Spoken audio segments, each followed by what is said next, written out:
What's poppin', everyone? It's your boy Levi. How you guys doing today? Hope you're all doing well. We're here for another episode of Eternal Return live coaching. Saw that a bunch of you submitted some replays. We got a little bit more than last week, so it should be exciting to get through. Hope you're all doing well. Also, my chat's not working. Hold on. I will fix this momentarily.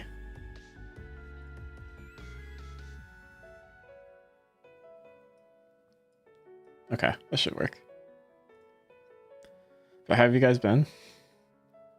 Thanks for coming out.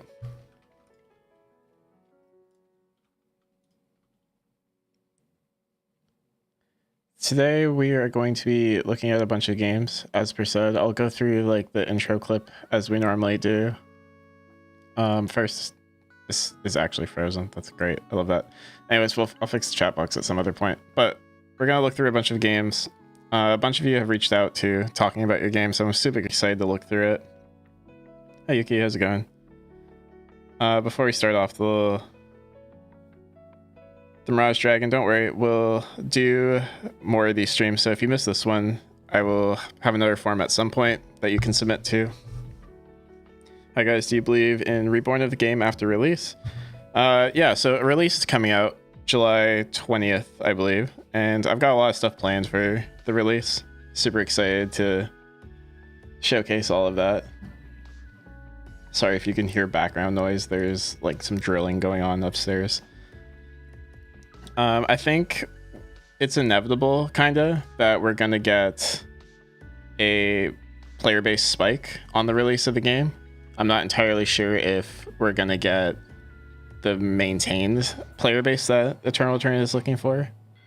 So I do think that it's kind of inevitable once they finally do advertise the game that we'll get a bigger player spike. Yeah, I'll do it next time. It gives me time to improve on Carla, for sure. Yeah, and there's going to be a patch on Wednesday, I believe, so make sure that all of the replays come from after Wednesday if I do it for next patch. I'll make an announcement on my community tab. Best place to keep an eye on it. Looking forward to the big updates. Me too. At the end, maybe we'll talk about the dev journal. But for now, I am going to run the trailer for how this works. And for anyone who's their first time, this is basically how you submit clips.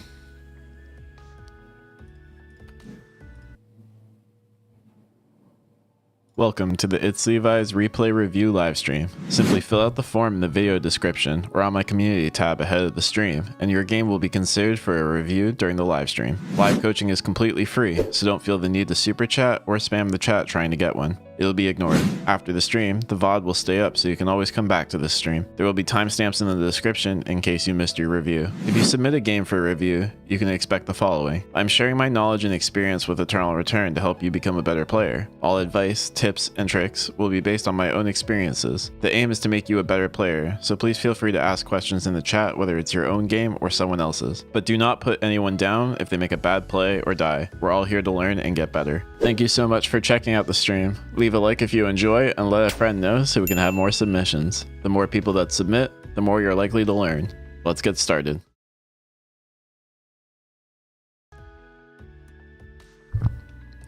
Will they start season 10 with a release, or will it be a season 1? I think the plan currently is that it's been announced to call it Eternal Return season 1.0, which is kind of a like combination of 10 and 1. But I'm sure that's going to get changed at some point because I don't think they'll stick with 1.0. I improved a lot after submitting my replay submission, to be honest, but anyway, I will get some good info to improve more. That's awesome to hear. I'm glad you're improving. With that, though, we will start our first submission. Let me get the form up. So our first submission this week is from Moink. They're unranked, and they said, "Hey Levi, I just started playing ER so far for 3 weeks now. I've watched some of your tutorials, tips, and videos, and I was hoping to get a pro's opinion." I wouldn't call myself a pro. Yeah, for sure. So we'll take a look at their game.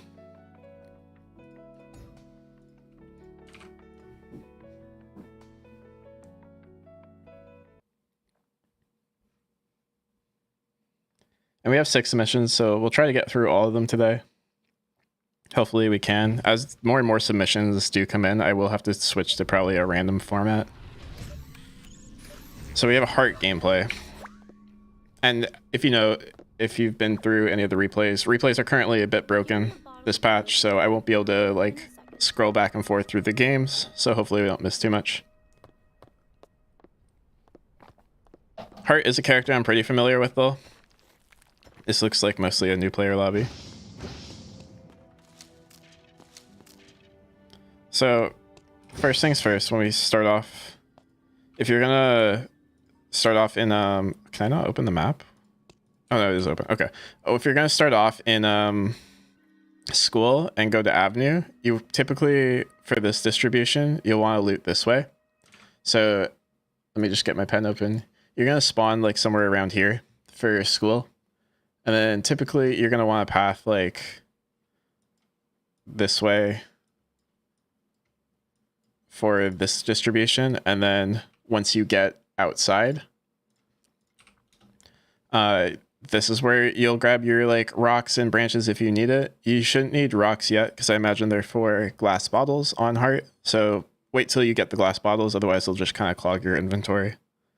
But just keep in mind which direction that you're looting. This isn't like a distribution, just these three in this box outside. These are just random boxes. A good way to help see distributions is if you go to ERBSmap.com. It'll show all the different distributions. So if we look at school here, you can see these three white boxes are just random distribution, and then that the distribution that you want are these blue boxes. So just a quick tip off the start, it'll help you route a little bit faster than what you're doing and make sure that you get all your items.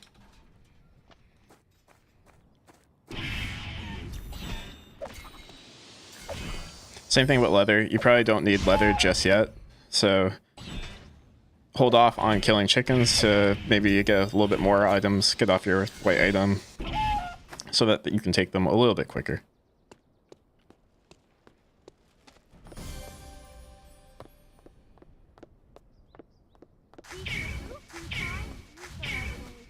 Using your E in between boxes is good. You want to definitely use it to cover more distance. Remember that your third E does go over a wall, so you can cut corners with the third charge. Okay, so if you're gonna go to hotel, and I'm pretty sure this build is the hotel school archery build. If you're gonna start in school, even if you start over here, if the plan is to go to hotel, you want to try and run to this distribution. Same thing if you go to ERBS map, you'll see the distribution over here, but this will be the cluster that you want to loot, or this cluster out here. Also, just a quick note, using abilities will cancel your speed gate, so if you do charge your Q, it will stop your speed. Not too big of a deal there though.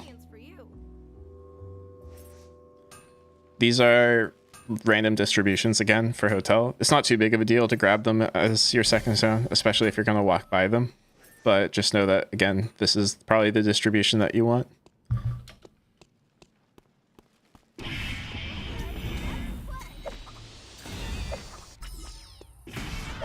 Same thing with leather here. Probably hold off until you build some more items. I don't think guitar needs leather. Yeah, you don't need leather. So I would wait until you get single coil pickup before you try and kill chickens. It'll just help a little bit with your damage and speed up quicker. I also noticed that you have two guitars here. I'm assuming this is for prep. So you might want to look to see if there's a build where you only have to build one, just as a new player. It might be a little bit more helpful.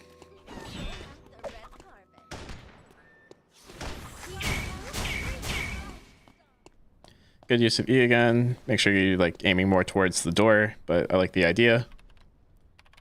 Help you path faster. So chapels here is where you're going to get your bottles. This is where I'd pick up rocks, just so they're not clogging your inventory.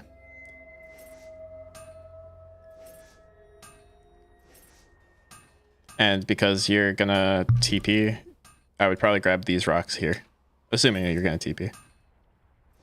I'm actually a little unfamiliar with this build. This is the new cowboy hat build. Call in for stallion medal? Oh, this is a satisfaction build. Okay. Does this need leather? Do any of the guitars need leather? No, so same thing. I would wait till you get single coil to build your guitar. Tree of Life is going to be fine in these lobbies. As you get more familiar with the game and higher elo, this tree is not going to be free, especially if you're not full build. So I would just make sure you're prioritizing getting your items complete first before you worry about going for transitions. But if it's open like it is, I don't hate that play.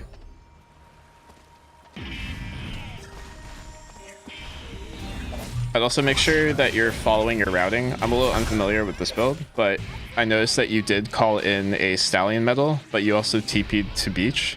You can find Stallion medals in beach, so it's kind of a waste of credits to call it in. Just making sure you're either going to the right zone or calling in the correct item that you need.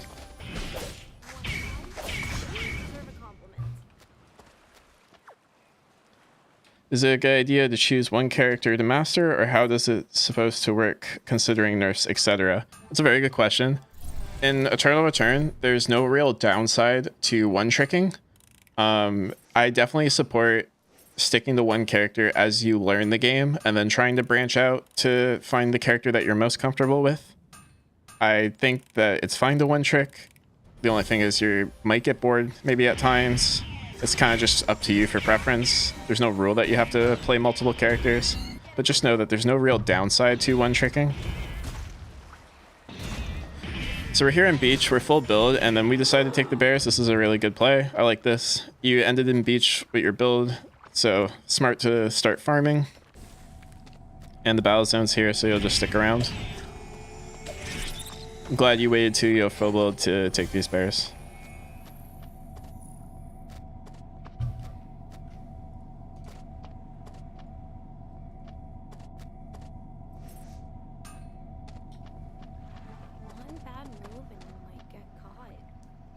So free battle zone, gonna get the meteorite. I'm assuming this goes to Wonderful tonight.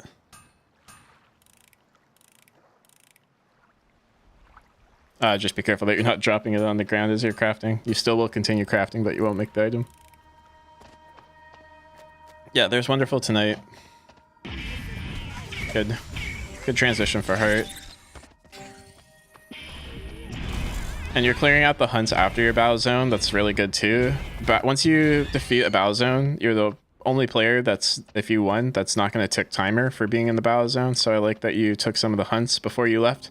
I would circle and get this boar here as well as the dog up here. I think there was still a bear up here that you could have grabbed. So I'd make sure you grab all of that after a battle zone, but for the most part, you have the right idea. I like that you're continuing to hunt too. Making sure that you're always keeping your mastery up. You do have a lack in food currently, so if you find that you don't, like, your only food is this lemon, I would grab the blue chest that's here. It's pretty much always likely to contain food, and honey butter is one of the best food in the game for a blue item. So definitely want to pick that up, just if you find yourself low on food. Pretty much with the new changes to air supply, you'll always find food in blue boxes, so if you're not too confident in crafting your own food, definitely look for those.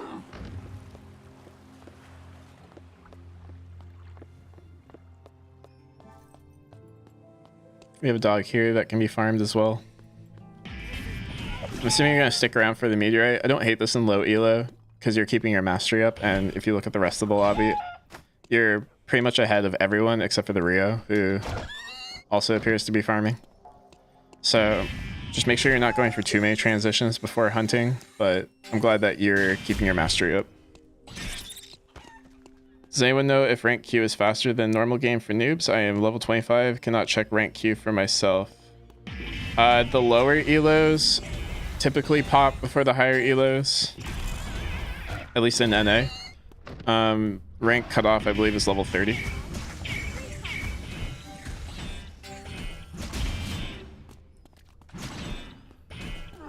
Poor bears, this is good. Feel free to take the bots if you want. They're just kind of just free kills. I'm glad you have steak now. Steak's a really good food. It crafts in bulk, which is nice. I like that we're in a bear zone for night, so these would be respawning normally in a game with less bots, so that's good. Just careful not to get yourself stunned.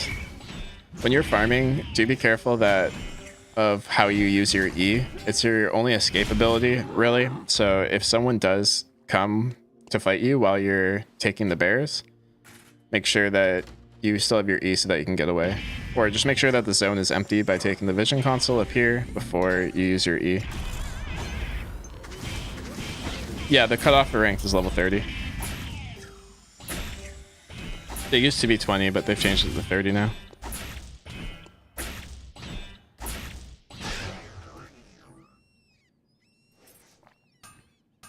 I wouldn't say it's faster, no. I think your best bet is to try and get games for normals. Convenience for you.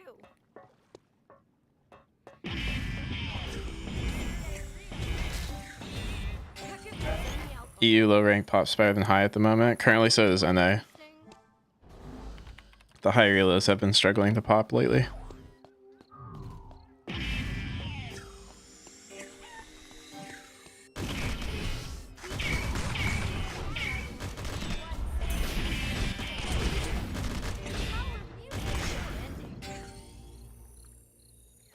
The only other thing is that now that you have transitions, make sure you also just clearing out your inventory of items that you don't need. These rocks are kind of just sitting here for now. Plasma Arc, you've already upgraded the Mithril Shield, so I wouldn't worry too much about holding on to that. Flower of Fate's good, because I'm assuming you're going to turn that to dice, so it's nice to have in your inventory. I like that we came back up for the meteorite, because we don't need to go to a battle zone. So you won the first one. It's hard to get high rank in this game. It takes a little bit. There's a pretty big skill cutoff in the higher ranks from the lower ranks. It kind of just takes repetition though. A lot of us have been playing for almost 2.5, 3 years now.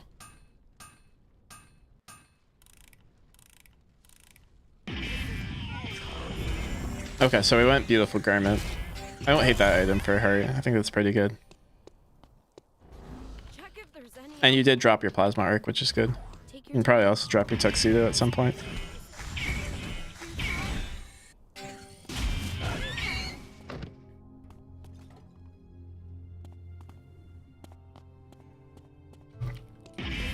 I will say though, if you're one of the stronger people in the lobby, which you are, it's kind of a thing that you'll have to get a feel for. You won't be able to do this early as you just started playing.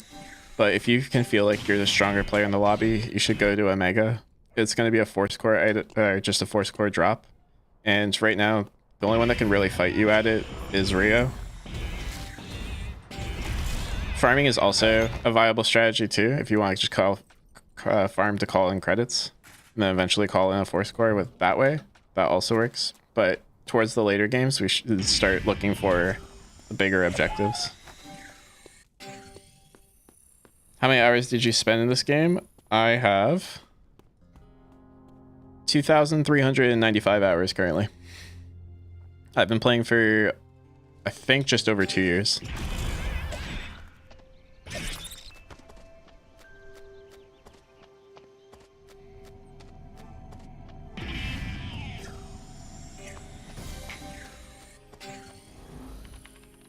Good that we're taking the Vision console before Omega. I like that. We're going to see this Echion come in because of that. I will say this does spawn 1 minute and 20 seconds earlier, so if you're going to make this play, I would get there nice and early when it spawns.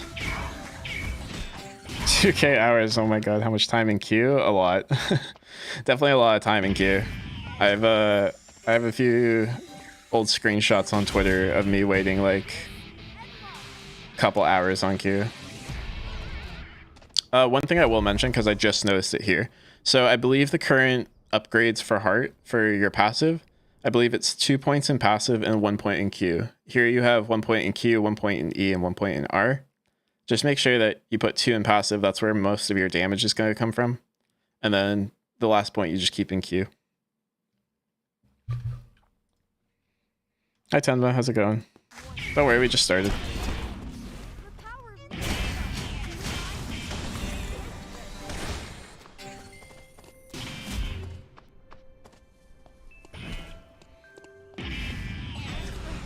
Good kill on the Jenny here.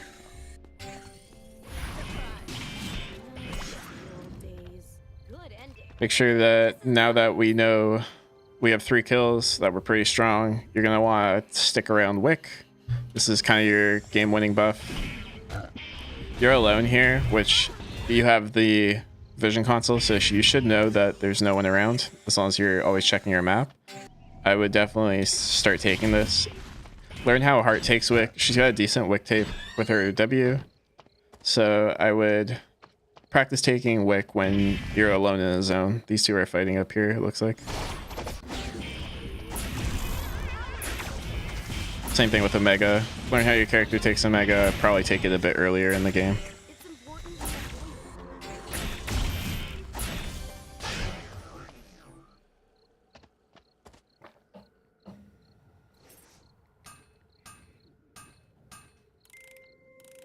So that's gonna be dice. Good job.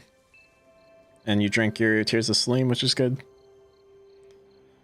You will have to be a little careful about this Rio. She is a bit strong with 5 kills. She's around equal level as you.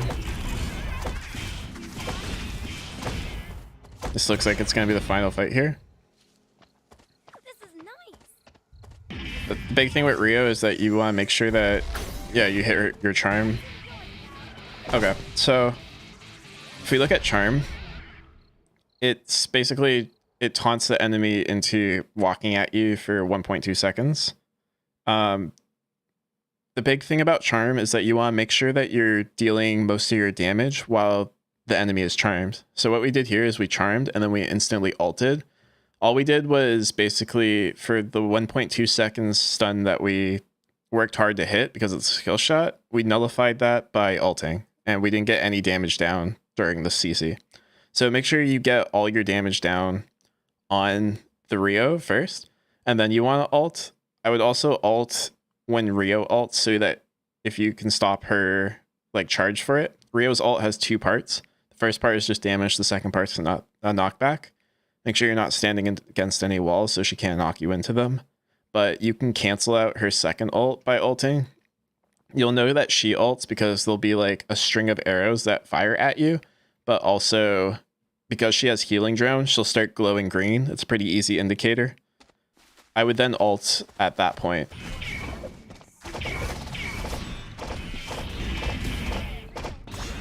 Good job. Make sure right there, because you're in an auto attack fight, you don't have to really space.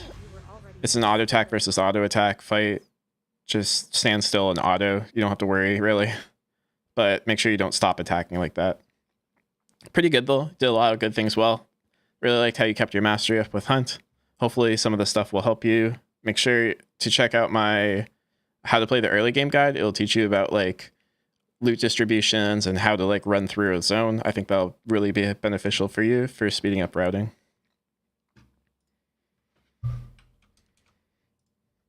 What music do you listen to while you play, Levi? I don't listen to music too often.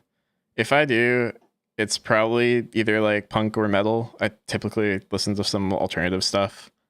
On occasion, I'll listen to like some old like 2000s music, but it's mostly just post-hardcore, metalcore, bands of that variety.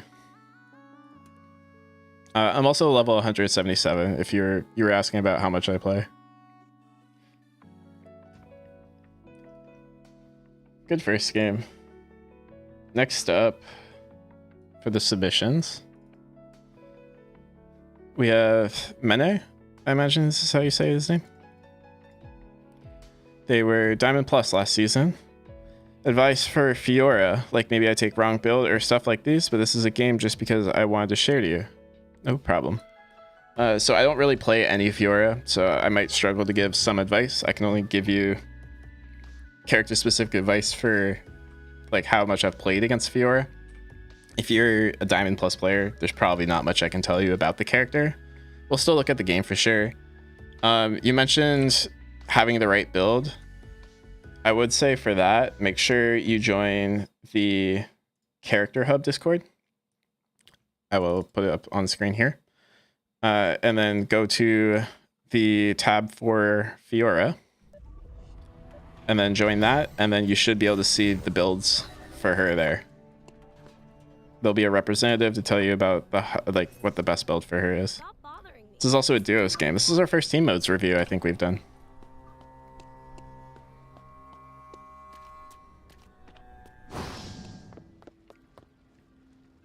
So this is gonna looks like it's gonna be Rapier Fiora, I believe. So probably a crit build.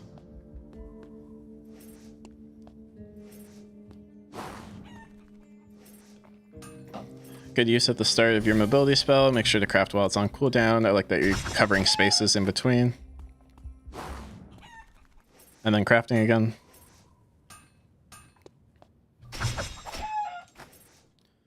When does the early game end? Can you briefly mention stages of the game and when it starts and ends? Typically, your early game is going to be considered pretty much everything up until like the first objective, like when Alpha spawns and first Foul Zone spawns on day 2 morning.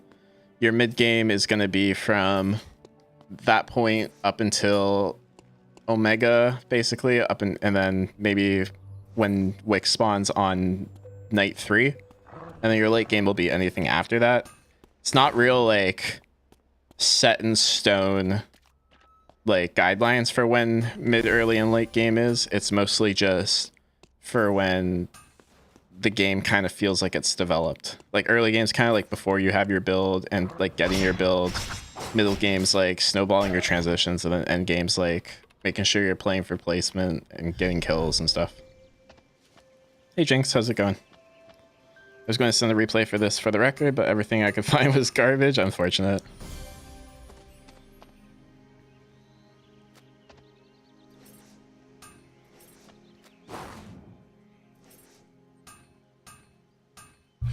I will say, if you are playing duos, and because you asked about builds, I would also make sure that you're coordinating your build with your partner. I think typically in duos, you want to try and make a build so that you guys end in the same zone and can contest an early objective if you're going to.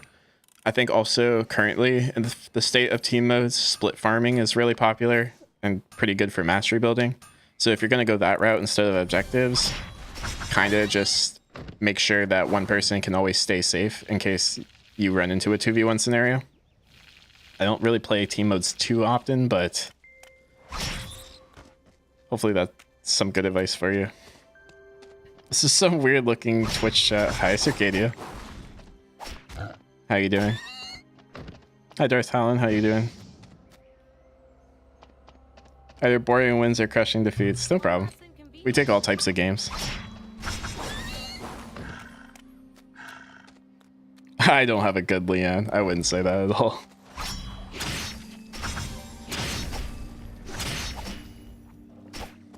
I play on NA. I only play on EU occasionally if Qs aren't popping, so you won't see me too often.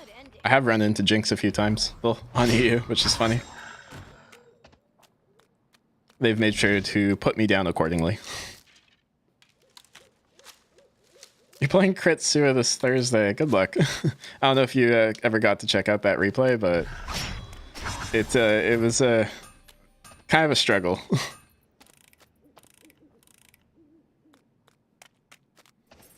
So this is good. Make sure you're trading your resources with your partner. Oh, this is Amp Fiora. Okay. I didn't realize that Rapier Fiora went Amp.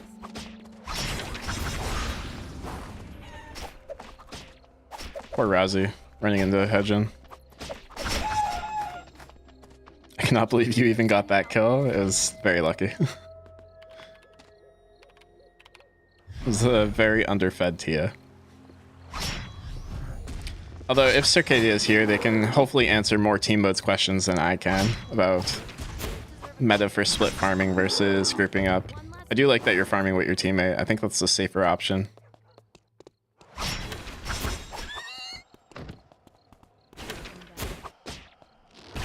Team modes, woo.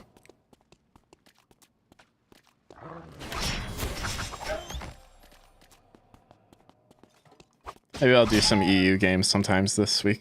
See if I run into some of y'all. So we're here for Alpha, which is good. I like that you're here nice and early. I don't believe you have vision of the zone. Yeah, we didn't grab console before when we TP'd into here to get bears, so I probably would have done that first just so that you're not walking around blindly. You do know that there is another team though, because you would have saw the pings. I imagine with this comp, you probably look for Hedge and W to engage, or Hedge and Q, for at least for the slow. I do like that you have the double poke with Fiora Q and Hedge and Q.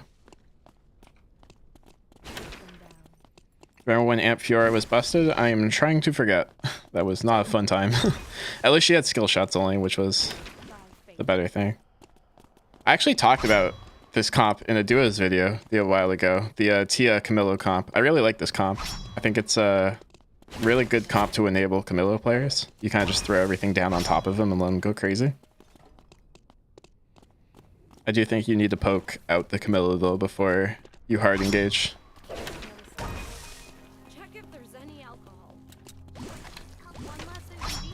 Taking 1Q and losing all your HP, yeah. It was very unfortunate when Amp Fiora was very meta.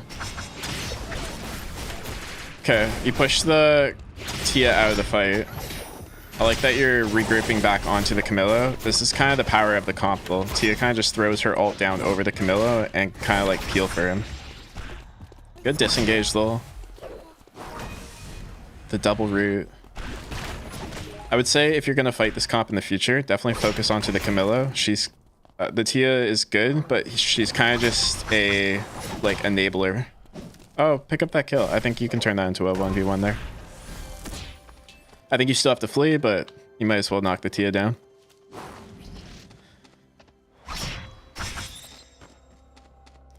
Question, am I still able to drop a replay? I have it closed currently just because we have quite a few submissions that I'm going to try and get through this week. But for next week, if I do end up having more than 5 submissions, I will have to randomize it so that I'm not just like picking the first 5. So next time we do it, you'll be able to submit. Sorry about that this week, Will. It will be closed for now.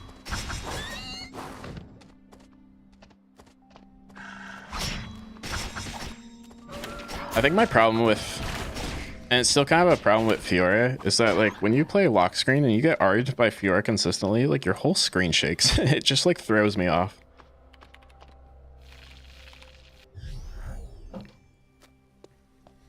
Yeah, no worries. I'm definitely gonna do more of these. I try to do them every other week. It might be every 2 weeks.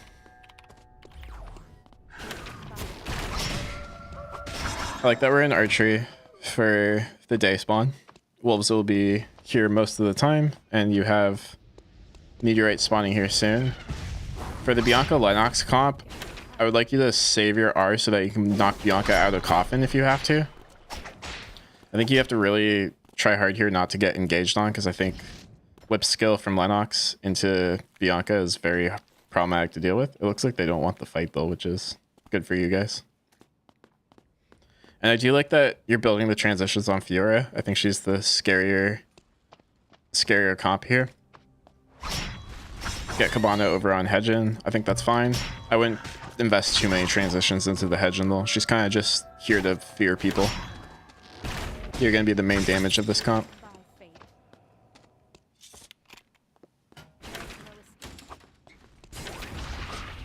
Also, I don't know how popular Disinfectant is in team modes, but I think it's pretty good. I would also maybe experiment with like the Hedgen, since she's not going to be your main damage. Probably running Disinfectant so that you guys always have some sort of food.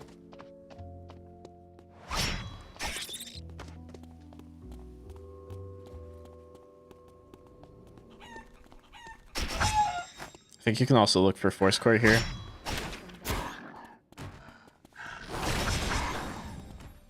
Where's Omega spawning? Archery range, so yeah, you're gonna stick around for Force Core, I imagine. That's good. Still one of the stronger people in the lobby, especially the Fiora. I think you will have to watch out for Camillo and Bianca with the nature of Bianca, how she is. I think you guys honestly just roll the Luke Hayes comp. I don't imagine they can do much to you guys. Factory TP. Oh, we're gonna choose Battle Zone. Okay, that's fair. If you are alone in this Battle Zone, I wouldn't mind seeing you try and get to Omega after. I know the Hyperloop in Factory will be disabled, but if you run up through Chapel. Because it doesn't look like there's going to be anyone here. So I think it's a pretty good chance for you guys taking it.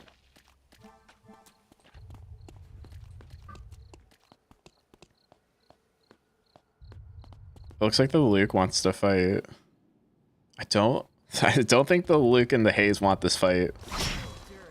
This doesn't feel like a good fight for them. I think you just blow up the Haze and then Luke has too much single target damage to 1v2. There's the Q. There's the ult. You're gonna fear the Haze? Yeah, there's the fear. And Haze is gonna go down here. Yeah, I mean, I kind of saw that coming. I don't think there's any way Luke and Haze take that fight. Omega is gonna go down though because they chose to fight. It's not really your fault. It's kind of what it is. I would maybe look to call something in Chapel here before Wick spawns.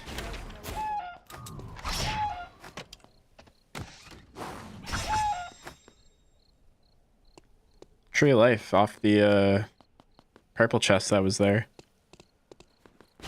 That's pretty good. I imagine that's probably glacials.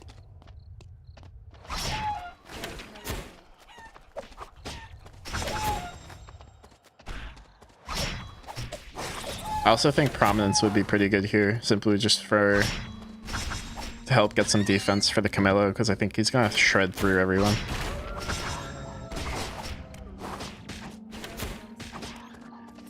Yeah, I think Glacial Shoes Prominence is the play.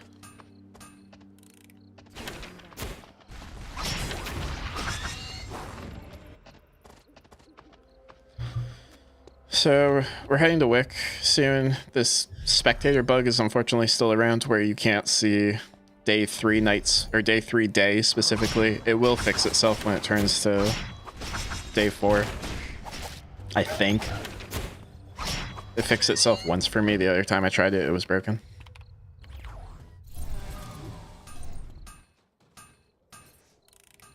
Oh, so we went Scotty. Okay. I don't hate Scotty. I think with a Hedgen, you don't really benefit too much from the slow. I think Hedgen can do a lot of the CCing for you. It is still like 60 something amp, which is good. I also wouldn't mind seeing Hermes rather than Persona for the Tia CC and the Lennox CC. But it will be a loss of damage. There's Wick. Yeah, and there's the timer fixing itself. How's this Camillo looking? Oh, he's not overly too strong yet. I think you're still stronger. I like this hide out of vision here. Make sure you're not too far away from this Wick buff though, because I do think Camillo Tia would take it very quickly. Bianca Lennox probably won't, so don't have to worry too much about that.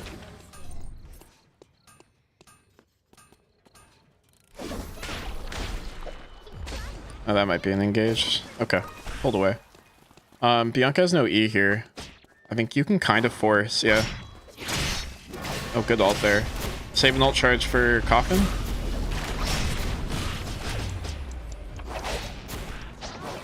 I like Totem. I think Totem's a good item for Hedgen here. Pops out a Coffin immediately. Oh, that's gonna be the end of... Okay, so... Unfortunately, your partner's gonna go down. It's gonna be a 2v1. I think it's still winnable. You just gotta make sure you kill this Camillo. He's not really too strong, and Tia's kind of leaving him alone.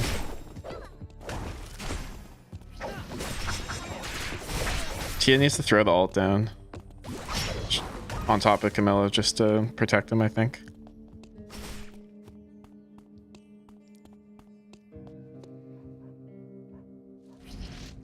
Gonna get a rest off here, which is good.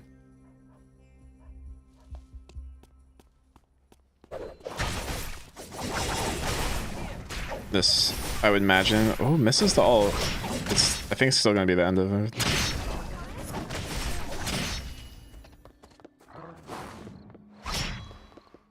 Good kite. Camillo definitely canceled a few autos trying to kill you, but... Are they gonna go for Wick now? If they go for Wick, I think that's a bit of a throw. They don't really need it. They just need to sit at this bush and wait for you, I think. I think that's the play.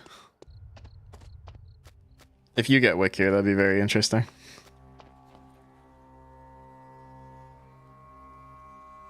they're not here. Like, you don't really have much of another play. You might as well send it. Yeah, I like this play. I'm not sure what the Camillo and Tia are farming for. Feels odd in the 2v1 left that they would opt for like farming. Fortunately, your wick tick's not very fast, but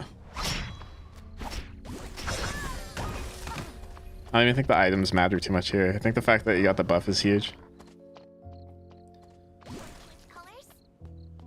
This could be really good if they don't check. Throws the ult down early, kind of just to protect herself. Okay, this is favorable, I think.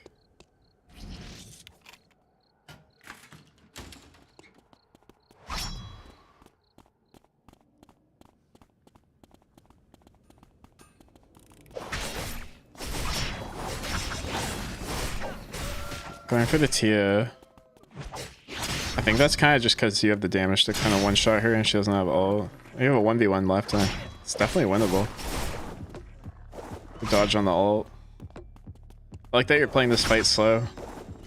It's really, I think you can get sucked into the habit of fighting fast against Camillo, and that's kind of what he wants, to just extend the fight long.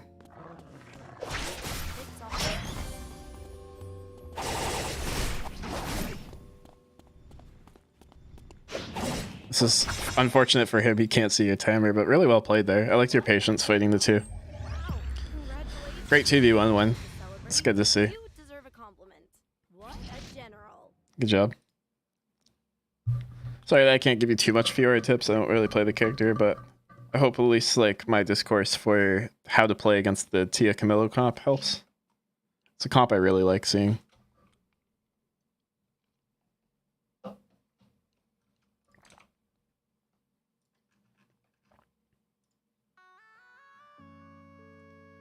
Alright, next up we have Fringer. Is that how you say it? I believe I've seen you in the chat too. They were unranked last season.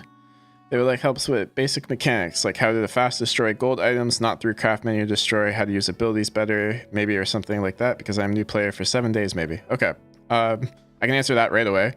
Currently, there's no hotkey to fast destroy items. You do have to go through the craft menu, so unfortunate for that, but that's kind of what it is.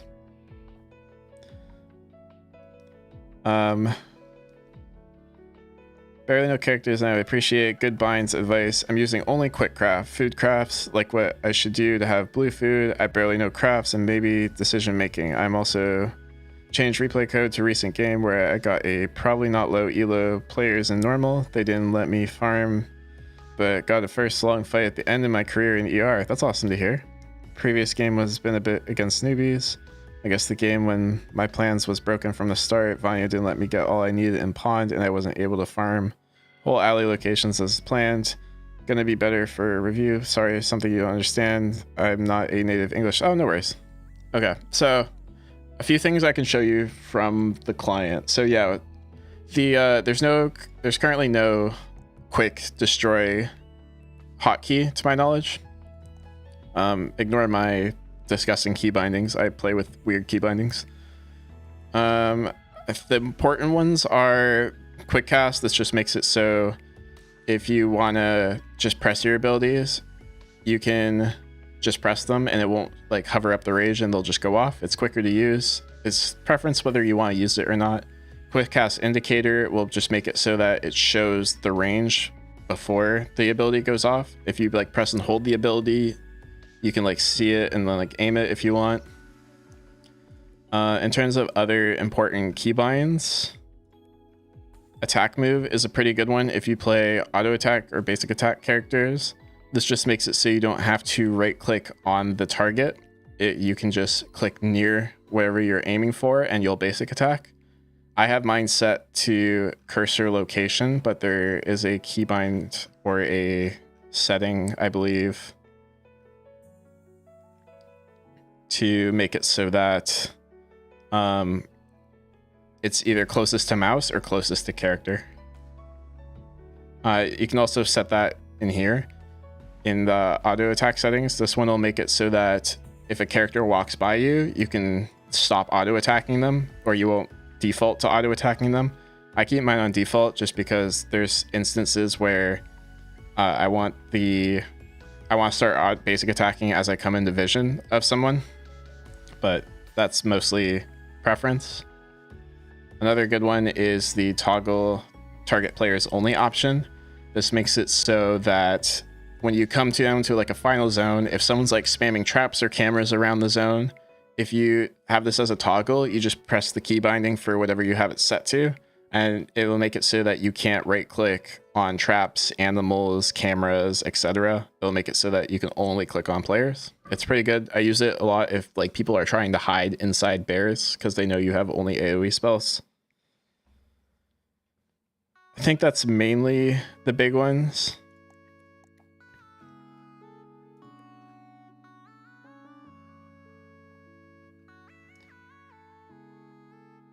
Yeah, I think that's mainly the big ones.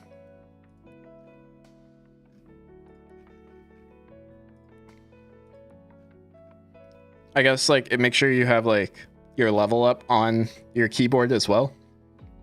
Oh, I'll talk about self-cast. Self-cast is for abilities like shields and heals that proc on yourself, or that you can use on yourself, like Leon's W.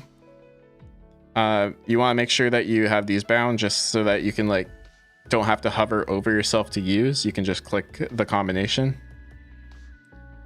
Is there an attack move bind with quick use, or I need to learn how to use attack move and then use the left mouse button all the time?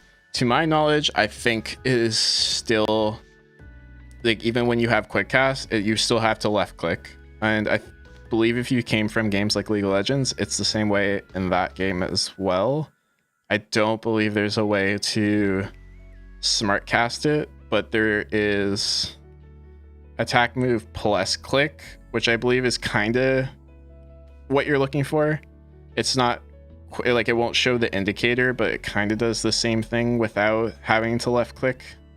I would experiment with attack move versus attack move plus click to see what you prefer, but other than that, don't think there's a way to like smart cast it, if that's what you mean, or a quick cast. Hi Lenata, how's it going? The other question that you had was, oh, for builds. So a really easy way, if you don't want to use the character Discord to find builds, like you said you were looking for a Vanya build, you just click search within up here. When you click on this, you'll see that like, or sorry, if you click import, once you import the build and go to the details of it, if all of these are checkmarked, that means that you'll find all the items in this route. Sometimes a lot of Korean builds will be 3 zones because they're not accounting for if you don't have knowledge of like routing, and they'll be missing items, and there'll be items you're like either supposed to get like off a chicken for like if it's a missing feather, etc.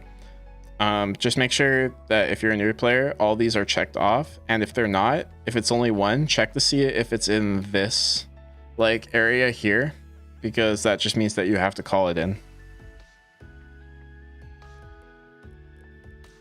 How do you mark a character with a star, like favorite? When you're in here, like the loadout for save plans, you just right click and then click add favorite character, and they'll always appear at the top, and then you can filter it by like most played, character name, top or bottom, but it's just a right click.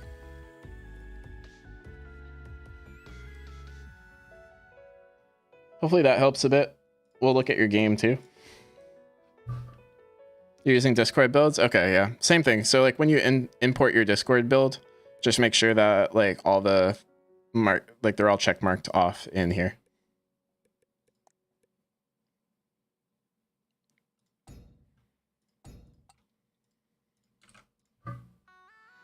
No problem. Yeah, the favorite characters is nice, so you're not scrolling through the menu trying to find a character while you're in the loading screen.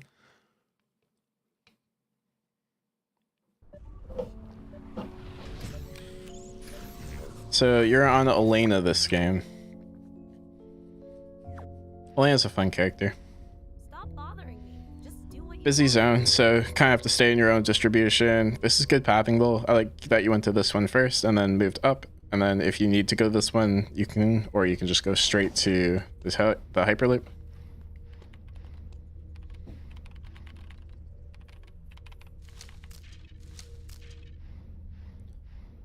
This branch, I would assume, is for one of the rapiers. I would hold off on grabbing it if you don't need it right away. It's just going to clog your inventory. Maybe you're able to keep bread because of it. Probably not, though, knowing the nature of rapier builds.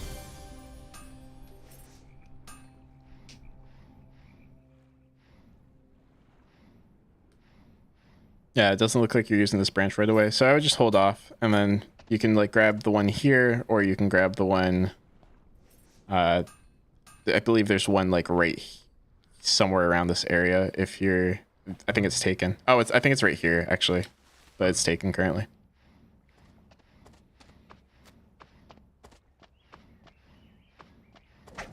Same thing with SP, like either like make highball, or if you're holding it to make whiskey liquor, like typically you want to do that if you're gonna go to the zone right away, but kind of just holding SP, you might as well just hold on to your water. It just takes up space. Do you like you're eating in between boxes to help speed up the process? This is typically when you want to craft as well your E is down.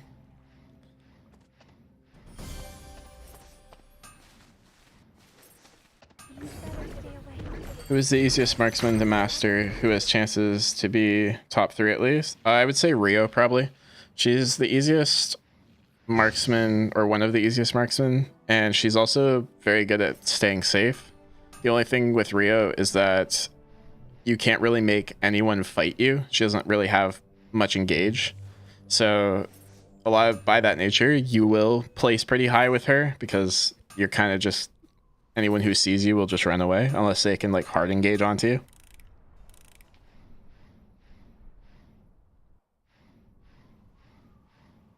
But she's typically my recommendation. And she also helps, she's pretty long range, so that helps new players kind of get a feel for how far away they should stay from people in a fight.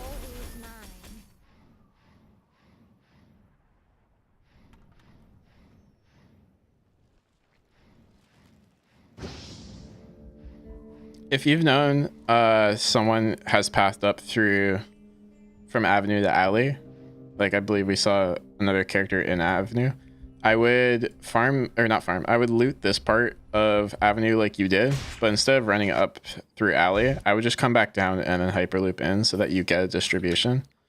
It's going to be a little bit hard to find items as you come up through this way if someone's already been there.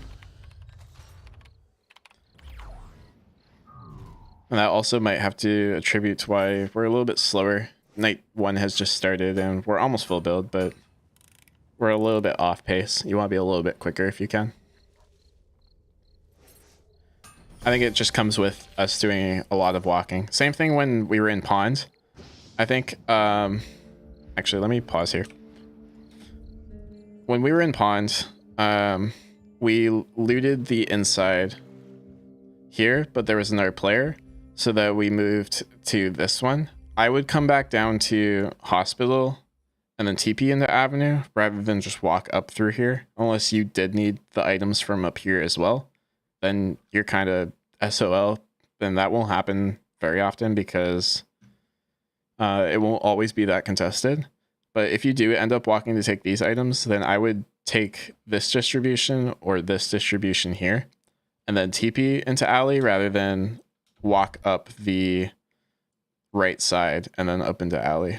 It's just make sure, like when you TP, you'll always get a distribution that way rather than trying to find like items in like the one-off boxes at the start of zones.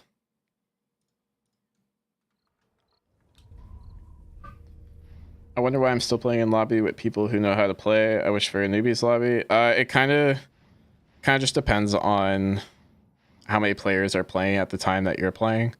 I've noticed like a lot of players have been getting out of new player queue quicker just because the sake of putting lobbies together. I think once the full game releases, you'll end up being into lobbies that are more like tighter in rank. It's kind of just how it is for right now.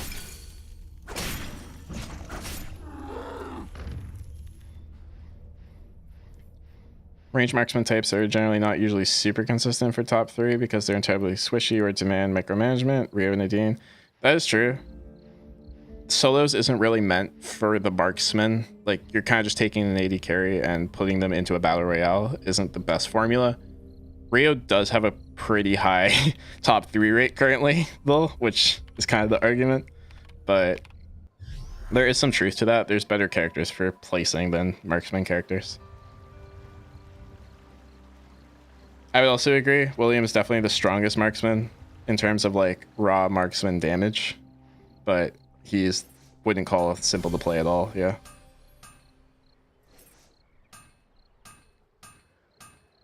Try using hyperloops at the start more often. Yeah. The general rule is that if you have to like walk to the other side of a zone, you should typically hyperloop, or if you have to travel more than one zone away, you should hyperloop.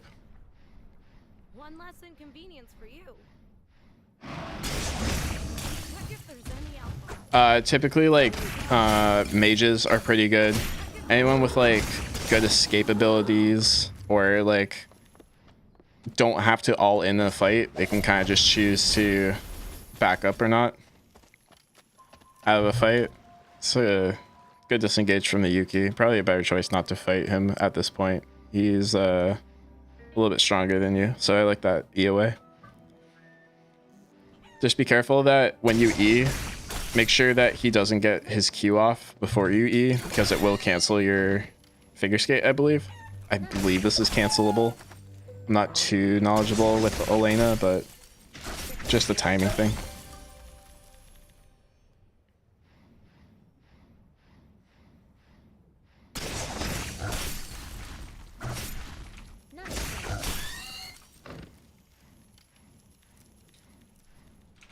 Let's see if I can bring this up for you.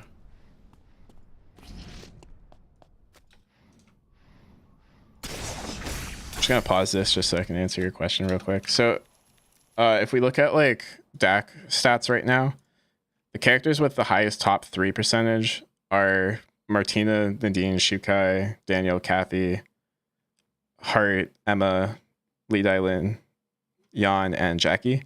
Jackie's typically in the top 10 always, just because she's very good at ratting. This is past 3 days. We'll look at past 10 day. But Shukai, super tanky, has a pretty good escape with the E, can go over walls. Same with Hart, can ult away, ult to stop damage, and can E away. Another Shukai, just different weapon type. Adrianna, pretty good escape. You have oil slick charges and ult, cocktail charges and oil slick to get away. You also, E is pretty good for escape.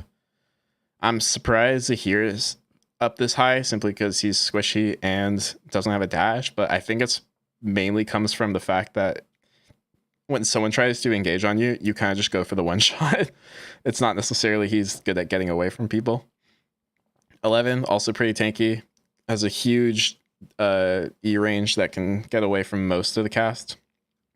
Isol has stealth. Jan, pretty tanky. Daniel has stealth.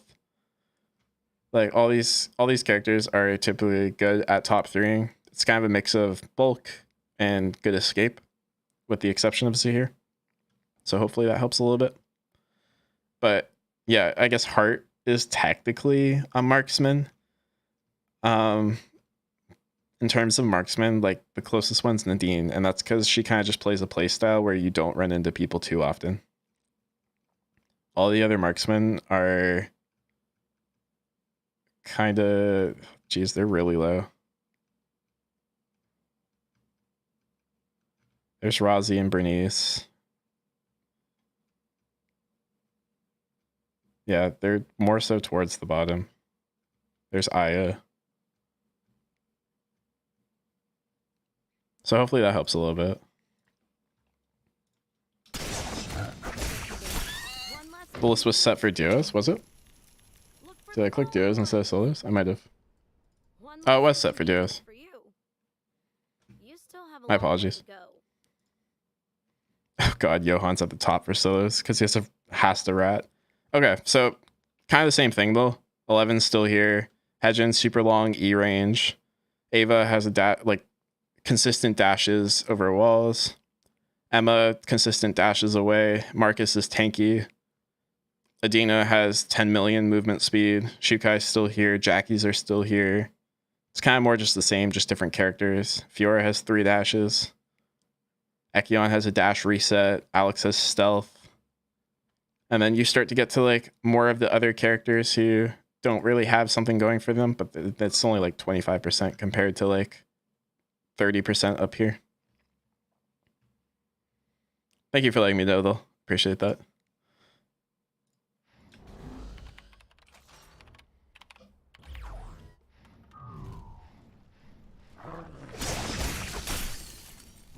Duos is a little bit different because you do have a partner to rely on, and you also have 2 people chasing you. But for the most part, playstyles are going to impact more of your placement than character specific.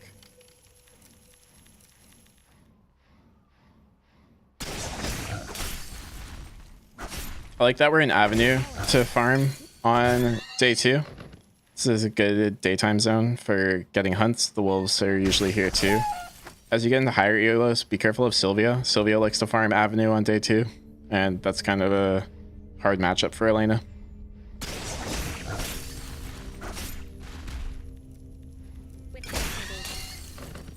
How's our food situation? Food's pretty good.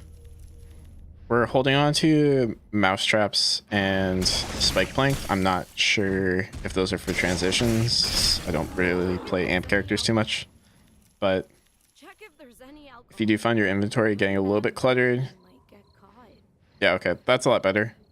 This needle will probably be for Mistletoe. I'm sure chain and gemstone will be for Cabana. I'm glad that we're subbing out for our transitions.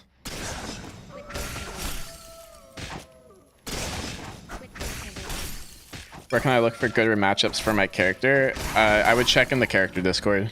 One less inconvenience for you. In the Rozzy channel specifically, I know we have a matchups chart. I don't know if like the Elena one has one. If not, maybe you could just ask whoever the rep is. Somewhere on DAC. I'm not sure if DAC has a matchup chart. I haven't seen one. I would definitely go to the character Discord first.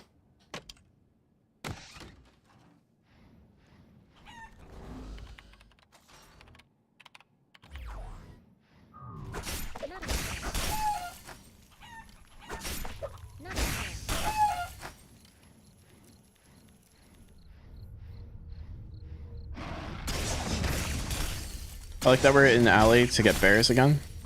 They'll typically be up at night. Alley's a pretty neutral zone to grab bears, I think. There's not too many characters, I think, that prioritize alley bears from what I've seen. What is the character Discord? I can drop a link to the server. It is a Discord with all the top ranking players have a character, per se, as a rep. And you can ask them questions, find builds for the character, and there'll be like an expert per character in there. There's also usually a general chat for the character. They each have separate channels. Super good resource. Definitely recommend joining it. Okay, so I believe we didn't go to a first battle zone. And it doesn't look like we're going to Omega. I definitely recommend going to one or the two, just because with this playstyle, the only player that we ran into was that Yuki that one time. So you're going to be missing out a lot on defense mastery, because that comes a lot from getting hit by other players and trading with other players. This whole like farming up until late game strategy is kind of something that used to work in the past for Eternal Return, but doesn't really work now. You do have to be skirmishing with people. I do like that you're still prepping Cabana, and that you do have a Tree of Life, and you do have enough credits to call stuff in.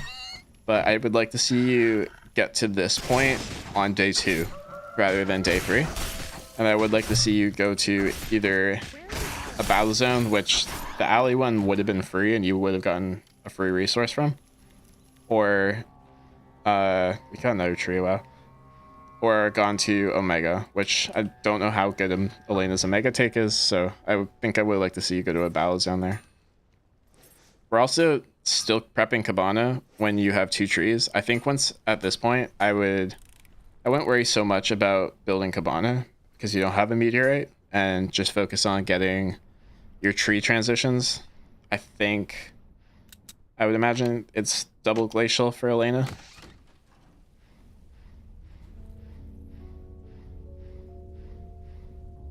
Especially with how much credits you have too. You're really close to blood. You could go double glacial into Morello, or not Morello, Necro.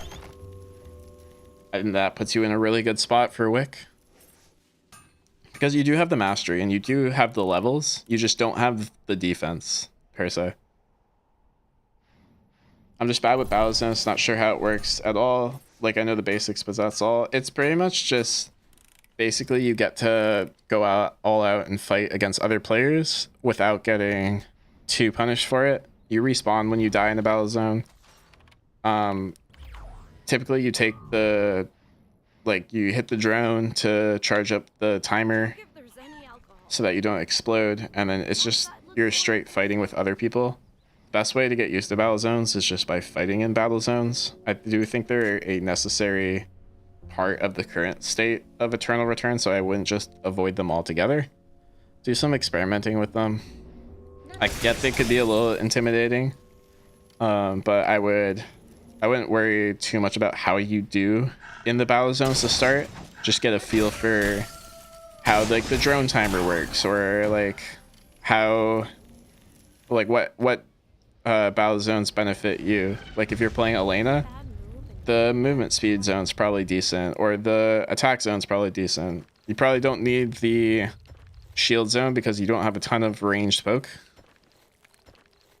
So just going into that zone wouldn't benefit you too much. But do some experimenting, see what other Elena players do. Maybe ask whoever the Elena rep is how to approach a battle zone as Elena.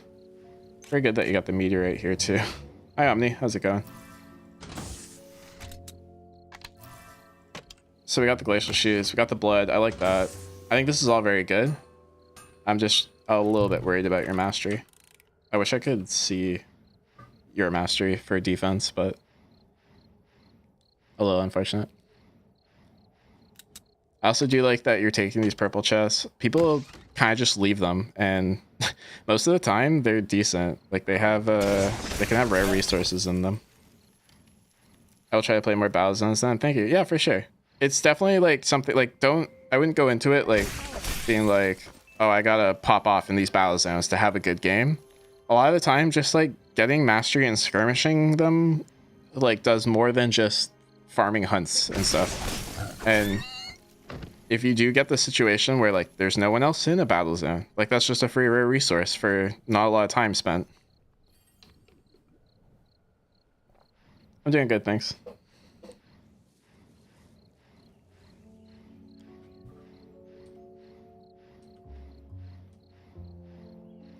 How's the rest of this lobby looking? If Felix did get Wick on spawn, I do think this is probably either a KR Felix or a Smurf Felix. So a little unfortunate for that. Vanya is on 4 transitions, and I is on 1 transition. So you're decently strong. I think you're stronger than everyone except for the Felix. The Vanya is probably on par, but she does have 5 kills, so she'd probably feel a little bit stronger. I don't think that's completely unwinnable though. And it looks like she's gonna die to this Felix. I miss the old days. One less inconvenience for you. This game, I don't think you would have been in a position to take Wick, unfortunately, just because of how the earlier games went, but we do need to be interacting with more players. And even if it's like you're not committing to the fight, right? Like, it was good that you got away from the Yuki. Hey Storm Knight, how's it going? But that's going to be another thing where it's just another mastery trade. Scotty here, I believe, would be an upgrade for Tindalus. You're getting a lot of transitions this game, which is good. And I think at this point, you probably hold on to this tree for 4 score or make Zen Vitality. I don't think you're going to be able to build... what's this item called? Imperial Berg and the time that's left in the game, especially with your credits. But I do like that we're in hospital for these wolves. They're pretty likely to be up during the day. And Felix is probably going to take control of these gold boxes. So you kind of know where he's going to be and staying away from him while he has Wick. I would say try to look for this Aya.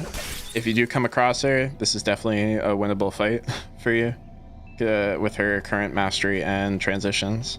I think with Rapier, you can get onto her and freeze her pretty easily. I'm Ori, by the way, yeah. I've seen you in a couple Twitch stats. I'm familiar. I'm also familiar with getting destroyed by your Daniel.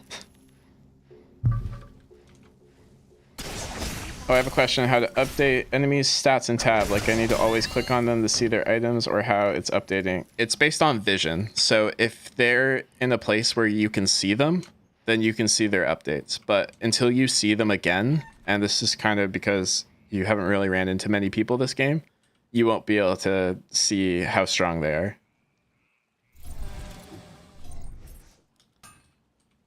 are. Sometimes, like, when you take a console in a zone and then you like move on to the next zone and you still have vision, it'll update because technically you can still see them because you still have the console, even though you'd have to like move your map over to them, and that's why it updates sometimes.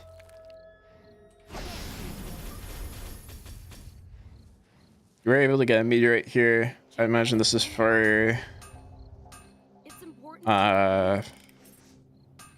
you have Necro. So the thing with Necro and Persona is that these items don't stack. I don't think it's as horrible as a lot of the community makes it out to be. People like to talk about having Persona and Necro being like really diminishing. I don't think it's horrible. If you see next to skill amp, it says unique. That's because this bonus skill amp is a unique passive. Both Persona and Necro have it, so you won't get the benefit from both. You'll only get it from one. I don't know. Maybe it's because I don't play amp characters too often. I don't think it's that big of a deal to have both of these, but I think depending on who you ask, some players would tell you that having both of these is a little unbeneficial.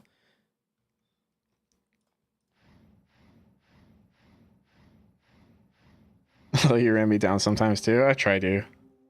Daniel players realistically are a good matchup for me, but it's always annoying dying from like 3/4 health by the ult. Unfortunately, I think this Felix fight is a little unwinnable. You did a really good job to time out his Wick buff, but he's kind of just 20 mastery and really strong and probably also a good player. So I think it's going to be a little tough for you to win here. Q backwards is a little unfortunate. Okay, I believe, to my knowledge, the Elena combo is once you freeze your target, you want to Q and then R, or you want to you want R and then Q. So that you break the shatter of the freeze with the QR combo. And I think that's where most of your damage comes in. I would assume that if you had hit that Q that you aimed this way, you probably would have gotten the freeze considering how close he is. But just making sure you get your spell rotation down. I am not an Elena player, so I can't really show you how to do the combo, but that's definitely something you can ask the Elena Discord. We're actually doing a ton of damage to him, despite him being so far ahead. Hey Feline, how's it going? I actually don't think this is too unwinnable. I like that you're stalling for your ultimate again. I think that's good. Felix shouldn't be able to catch you, I imagine, as long as you keep dodging Ws. I think you can start the turn here. Good. Good Q again. I really like the patience too. There's the freeze. Oh, I think, yeah. I think you should have just sent it there. I think you had it. Decision making something that's definitely going to come with more practice. WQ auto attack, WQ auto attack after freeze. R is her combo. Yeah, I improved this knowledge in the last couple of days. Yeah. I definitely think if you just sent it right there, you might. I think that would have been at least your best chance to kill him. A little unfortunate you clipped the wall there on your E. I think you might get run down now, but definitely played this fight really well. I did not think it would be this close. I'm actually a little terrified of Elena now, knowing that this fight was this close.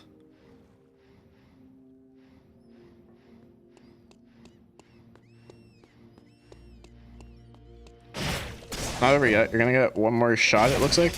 I know you don't have too much timer, it's the only thing.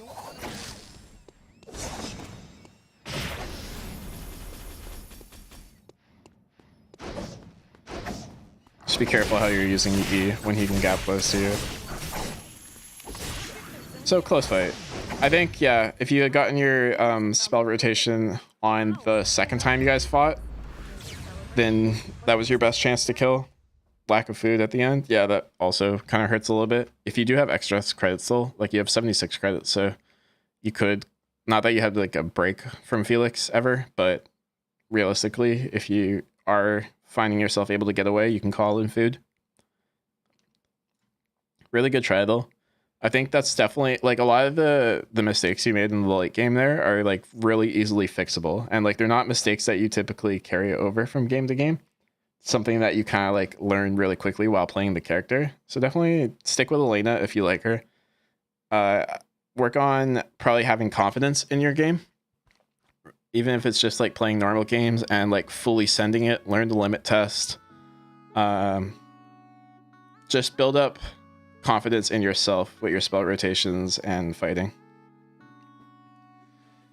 How to learn how to fight. AI games are lame and normal game I keep losing fights. It's kind of just practicing, learning the matchup. Typically, because like we don't have consistent ranked pops, watching people play will also help.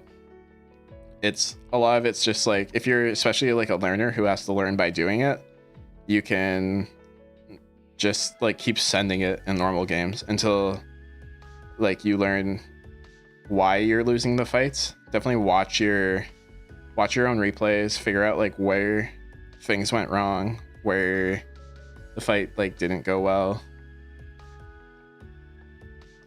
It's like fighting games, you keep losing and learning until you win. Take it in pieces, have a goal for each game. Yeah, it's really just a repetition thing. How do I watch replays?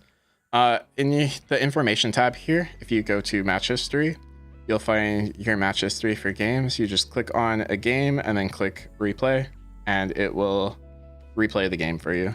Or if you're on DAC, you can just grab the game code and then put it in. I have a video called The Best External Resources to help you learn Eternal Return. Check out that video. I'll show how to go through the replay process in that one.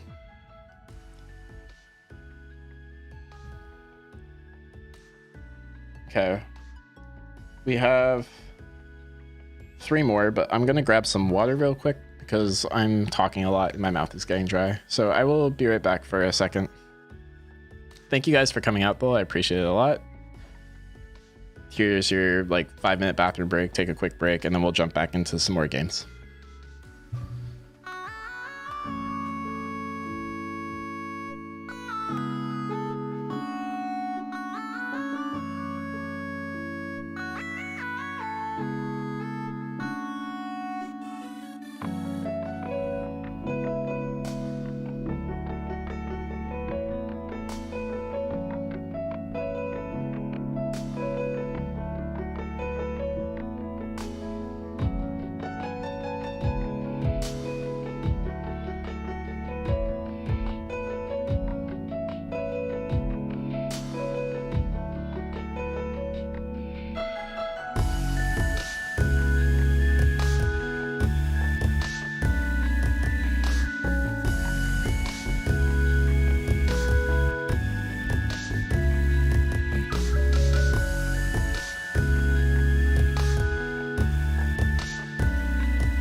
Alright, I'm back.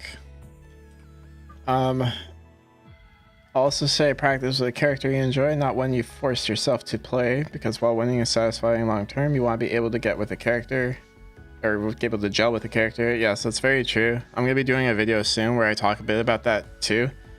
The importance of like playing to get better versus playing to win, I think is very important, not just in Eternal Return, but kind of in all games if you are trying to like reach high levels of it. It's going to be a video like going on about how to like climb in Eternal Return, and like how we're going to go through like limit testing and like good practice versus more practice and stuff like that. Look for that in the coming weeks.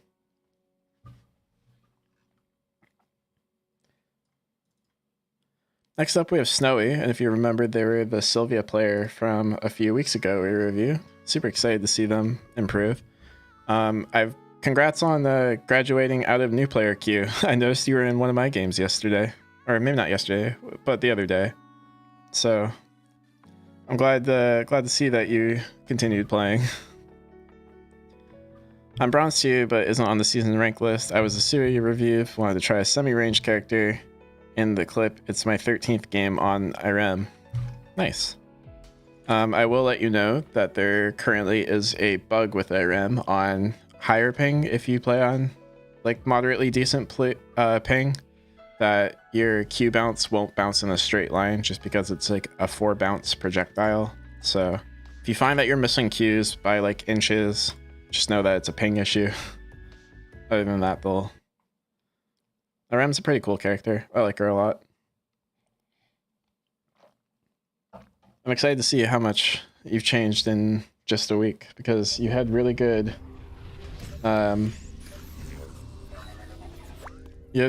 like core mechanics, and you just needed like some Eternal Return tuning, I'd say. So I already like that we're looting in the line. Great to see that right off the start. I remember last time the first thing you did was run to the vision console, so already a huge improvement to the early game. Love to see that.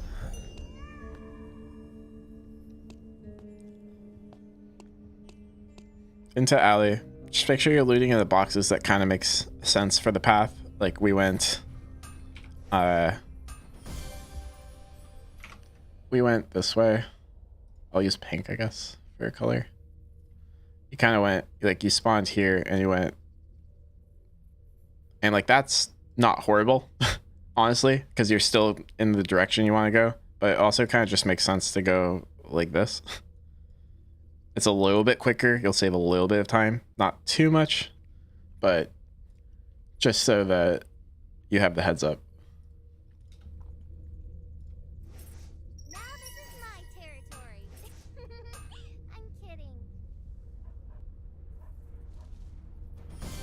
But yeah, I was wondering if a video about sticking with weak characters because you love them could be fun. Definitely just want to talk about Leanne. That'd be interesting. You good, Jinx?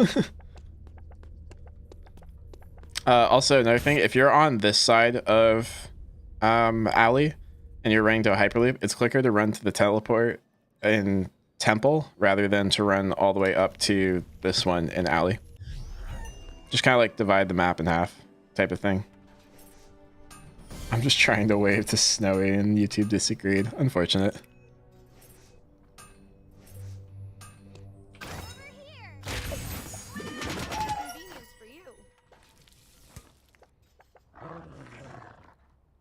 This is already a huge improvement to a few weeks ago, Snowy. This is really good to see. I see that you tried to group the hunts up here. Didn't quite work out, but I like the intention. I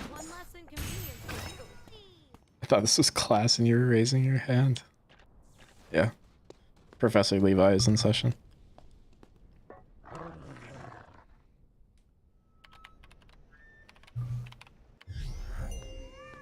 Finals in Forest, I believe. Still waiting on weapon. I like that you built your boots still. Helps you move around the map quicker. Actually, is it Sticky Bomb that Irem goes? I think it's Sticky Bomb. Okay. So I'm assuming you're missing iron ball and gunpowder. You might have to call gunpowder in on this route. Actually, that's a good point. So yeah, so you had to call in gunpowder on this route. If you get this spawn in, where were you? You were up here.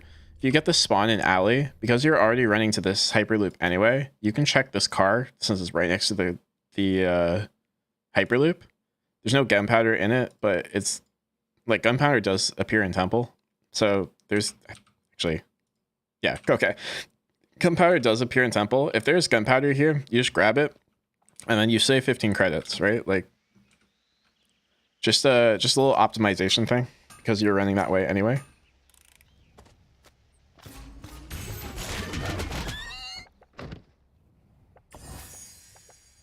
It's gunpowder follow, but if you finish early alley or forest, you can check Sem or temple. Yeah, that makes sense.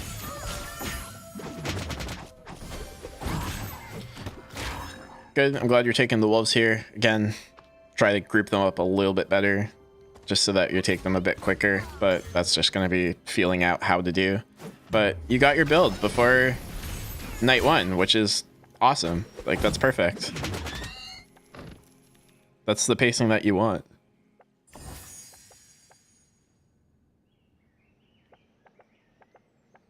Five meat might be a little excessive, but it's not too big of a deal. You're just gathering them while you move. I imagine you can turn them to steak. Same with green chest. Like I said earlier with blue chest, if you need food, they're good to grab. Because we already did grab the hunts here, I would either like grab that console beforehand, or like if you're going to be moving out of this zone, you don't really need to keep it. Because there's nothing going on here. You've already taken all the hunts. If you're sticking around for the battle zone, then it makes sense. I would encourage you to try and farm out 2 zones if you can. I think you could either like go into beach, see if there's people in beach for the bears, or people in uptown for the bears. I believe there was no one in uptown, so those bears should have been alive still. You could do something like the wolves here, and then farm the boar, the bat, these 2 boars, and then come down to bears in uptown. I will say though, if there is a Sylvia again in your game, that's the route they take, so be careful.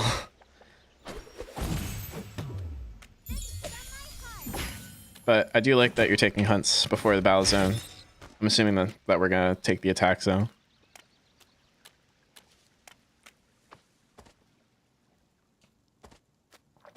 Alpha is an avenue.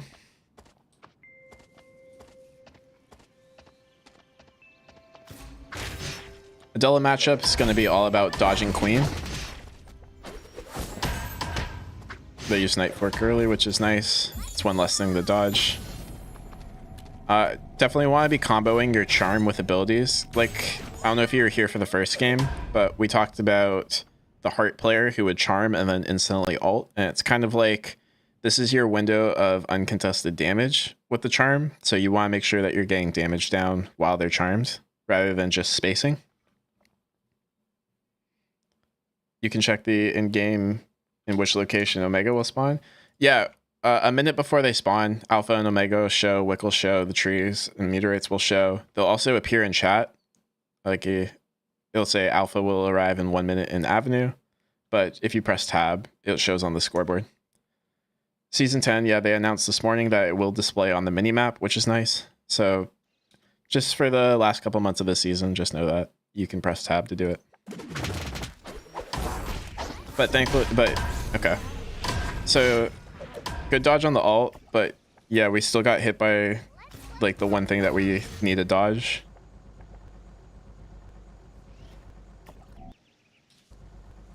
We're gonna rest and reset. This is good because you have the advantage now, knowing that Adele doesn't have ult. I know you're still rather a new player, so learning what the most threatening part of each player's kit is going to be a little difficult. For Adele, it's definitely Queen.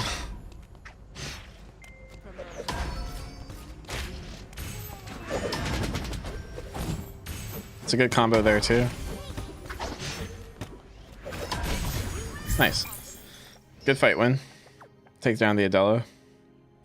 Had that ult have hit you, I think you might have died, but you got the regroup kill, which is good. Also take Jinx's advice for spell rotations for the character. Okay, so we called in the parts for Fireball, which is fine, but it's also still super early in the game. Like, at most, someone's gonna have 2 transitions. Having one's not too big of a deal. The pen you can find in Uptown, and if you run this way for the Hyperloop anyway, it's likely you're gonna, yep, there it is right there, like first box. If you run this way, you would be able to find the pen. Even if like you had ran up into Avenue to farm Avenue again, like the loop, you'd find a pen. If you ran to school, you'd find a pen. Like you're surrounded by 3 pen zones, so I wouldn't call something in right away. I know it like can feel like I have to get my transition right now, because what if someone, like I run into someone and I don't have it? Just be a little, like, credits are valuable. So like if you don't have to call them in, don't do it per se.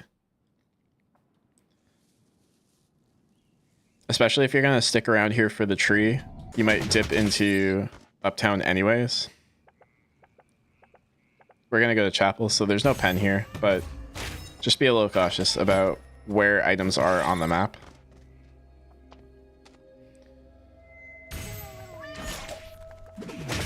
Coded nonsense. If I was in a streamer lobby at first alone, you held your own the other day. You're in one of my lobbies, and I'm pretty sure you made it to like day 3.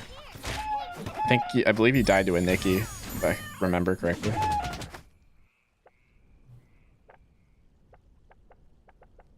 When zone is closing and all people appearing on the map for 5 seconds, you can check someone's inventory to update the info. Yep. Yeah. It won't update like everyone, but it'll update the people that are like in your zone, I believe. It still doesn't count as like you can see them on the map, but you can't see them as in vision, so it won't update like players outside your zone, to my knowledge. You noticed you there? I'm blushing. Yeah, I did.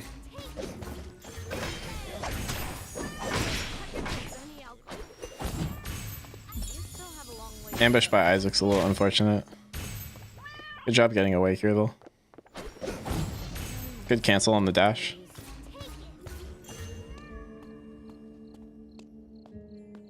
Yeah, I think the range is 1 zone, but I could be wrong.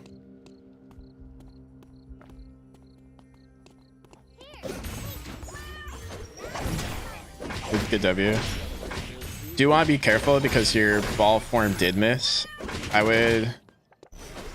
think you should still get this kill. Okay, that was really good patience not to Q right away and to hop away first. But make sure that like when you're committing to a low health target like that, one, the person that they're running from, make sure they're not going to stick around and just third party you right after. But 2, also make sure you get the confirm that you know your ability is going to hit first.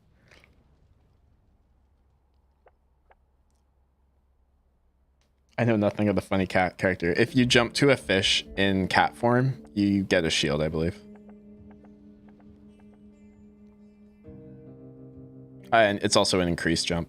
Maybe the shield's on the passive. You just get increased distance when you jump to a fish.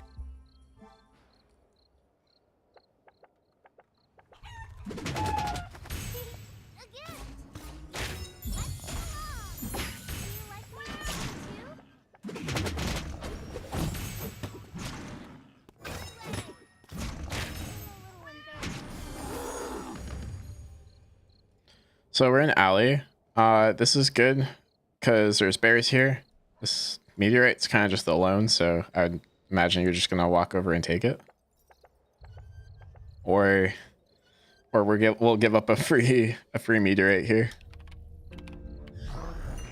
I get that you probably don't have vision of who's nearby, but you did kill the Isaac, so I think you can assume that there at the very least is only 1 person.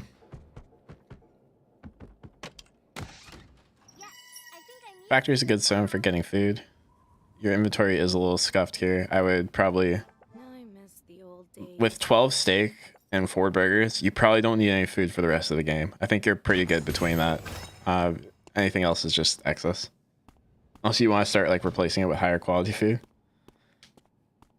We also walked by another meteorite. Okay, good, you came back. I do think it's interesting that you walked by this meteorite to TP to another meteorite. So just be cautious and on the lookout for transitions.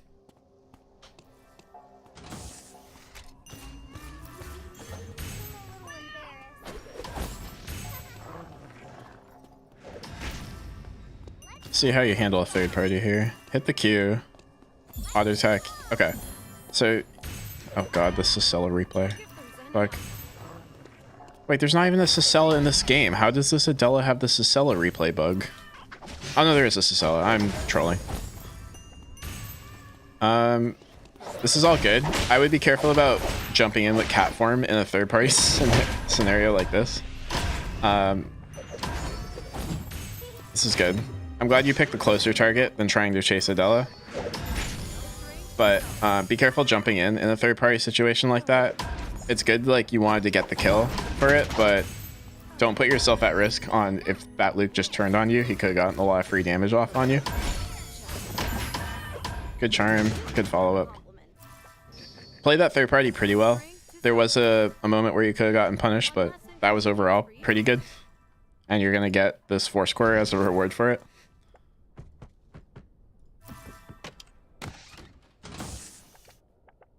I'm a food hoarder, what can I say? That would be pretty good once there's campfires, I think.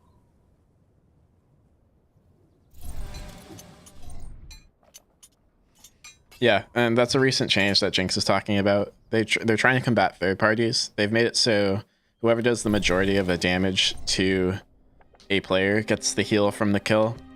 So it's likely that Adele got the heal from that Luke kill that you got. So just be a little conscious that you'll have cooldowns and then she'll become back to full health, basically. Here we can be doing some other stuff rather than just waiting for this to come up. There's probably hunts over here that you can take. You could take the console vision. Like there's a few other things we can do than sit in our cat box at full health, which Irem's super cute, don't get me wrong. But in terms of like time management, everything you do should have purpose. But I definitely support checking out Irem and her cute box.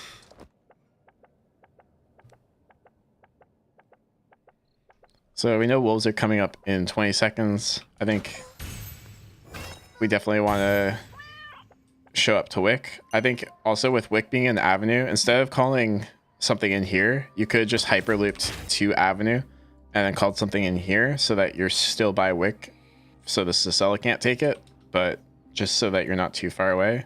Thankfully, Sicella is not taking it, probably because she doesn't know that no one's around. Sicella Wick take is also pretty slow, so. This is Amp Shuriken. Jesus Christ, Sicella in replays. But yeah, this is essentially too much space for anyone to be taking Wick. Or not enough space, rather, for anyone to be taking with, but there's definitely moments of opportunity where this Wick was available.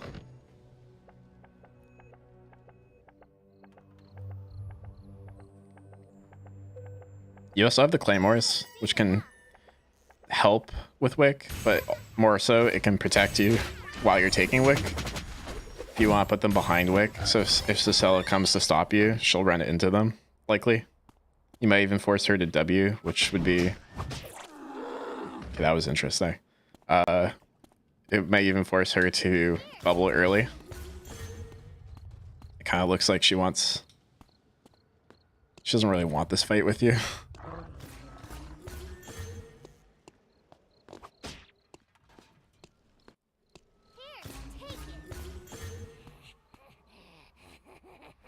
But I'm glad that you're around Wick now. It doesn't look like the Sicella wants to stop you. I probably might have started it here with the daytime scan. Daytime scan would have happened here.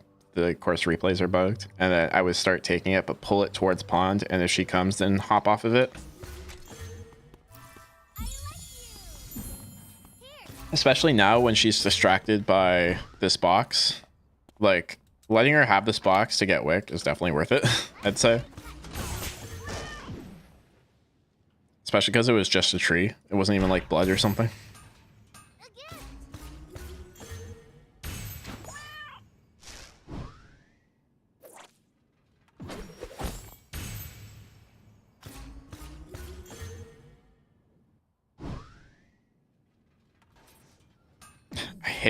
I hate Socella replays. They're so broken. One day they'll be fixed.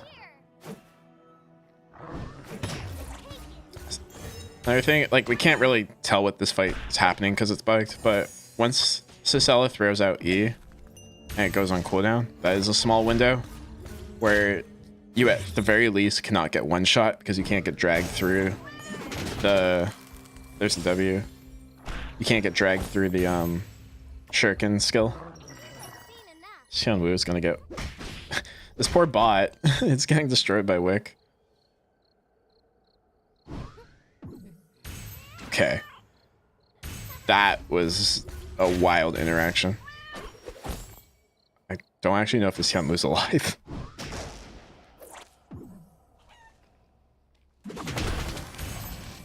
If this is your first time using replays, just know that Socella breaks replay. Okay, well, that OceanBijuu wasn't alive. Socella breaks replays. This is what it looks like and why it makes it so hard to be a YouTuber at times, because your games that you want to record just get turned into that. But overall, pretty good job, Snowy. Yeah, if that was the case where like that OceanBijuu actually wasn't alive and it was a 1v1, then focusing on the Socella instead of Wick buff is pretty okay, because you're stopping her from getting any stronger. I think you displayed much more patience than you did in the Sui game, where you kind of just full sent it onto people right away. Huge improvements, I'd say, from the previous replay that you submitted. You definitely look like an eternal return player in that video, or in that replay, so it's really nice to see. I hope you continue to submit replays, because I'd like to see just how much better you continue to get. But really promising stuff in that replay. I feel like I play way better with Nikki. Might send that one in. That'd be great to see. Nikki is a little tough during the learning process of Eternal Return, because like with your Adela fight, you kind of have to recognize when what the important skill is of each character, and Nikki, you'll get punished if you don't do that. Whereas other characters have a few ways of dealing with it. You really gotta be timing your parries. But definitely looking forward to see that. All right, next up, we have Ocean. Ocean reached out to me a few days before the stream too, so I believe this should be an Adrianna replay. They were unranked last season, and anything and everything. Sorry, I can't be more specific right now. No problem.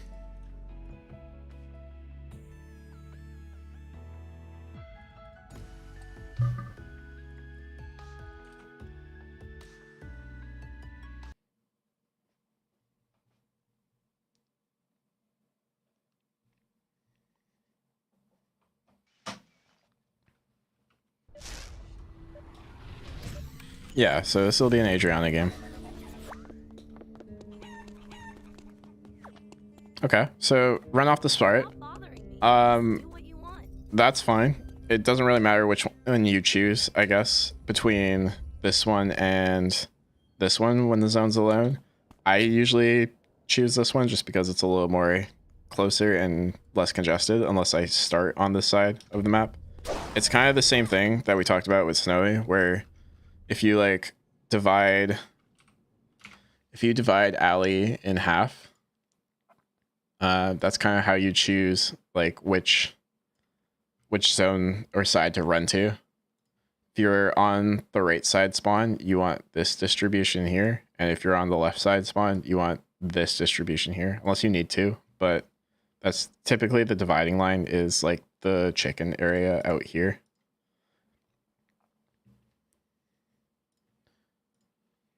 Overall, not too big of a deal though.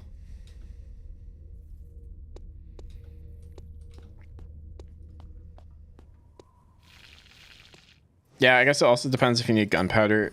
Not too familiar with throw builds, but if this goes sticky bomb, which I imagine it might, yeah, you can grab gunpowder again there. The only thing is if you are gonna loot temple, I do recommend, and there's people in temple at the start, I do recommend TPing into temple rather than just taking the distribution right there, because it's likely someone already been through it. Same thing with Snowy in the previous game. Conscious about how you're pathing. It makes way more sense if you're gonna loot to loot like this rather than to loot like this type of thing. Saves a few seconds. Overall, it's not too much of a big deal, but it will save some time.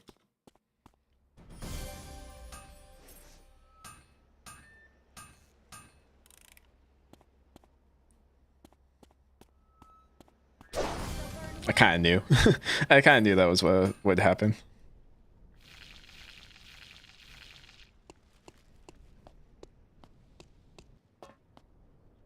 Overall, so far, so good though.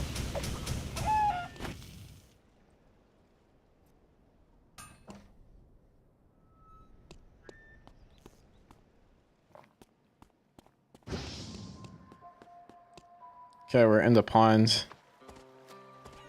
I would probably just hyperloop into pond because these aren't real boxes. Same thing as we talked about in the Hart game.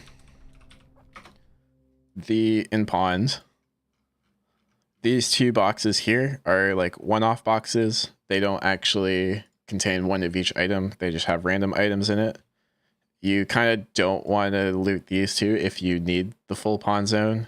I would either TP in the pond so you can loot one of the distributions, or if you want to run in the pond, or if you're in avenue and you got like one of these spawns in avenue, I would loot this and then come back up to the hyperloop here. These are very unlikely to get you the items that you want. It's just very unreliable.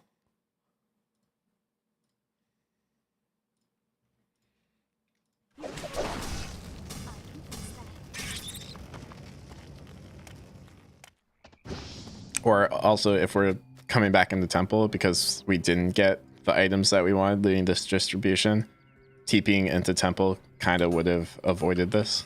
I'm a little unfamiliar with Adrianna routes, so I don't know what entire items you would have needed, but there's definitely a quicker way to route through all this.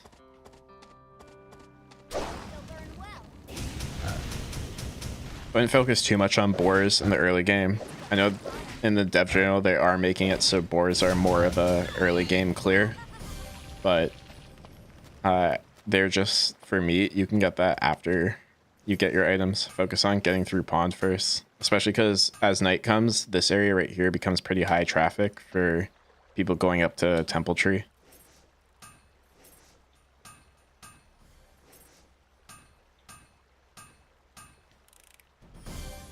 So this is good. We basically have our full build online. We need just gold.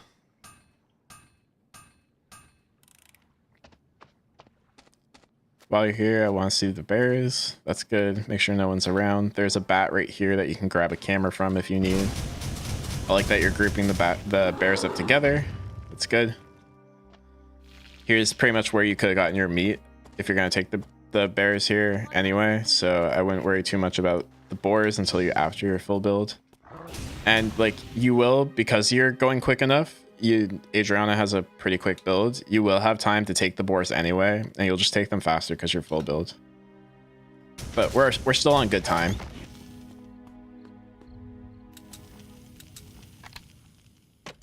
I wouldn't bother too much with this green box. You've got 4 burgers.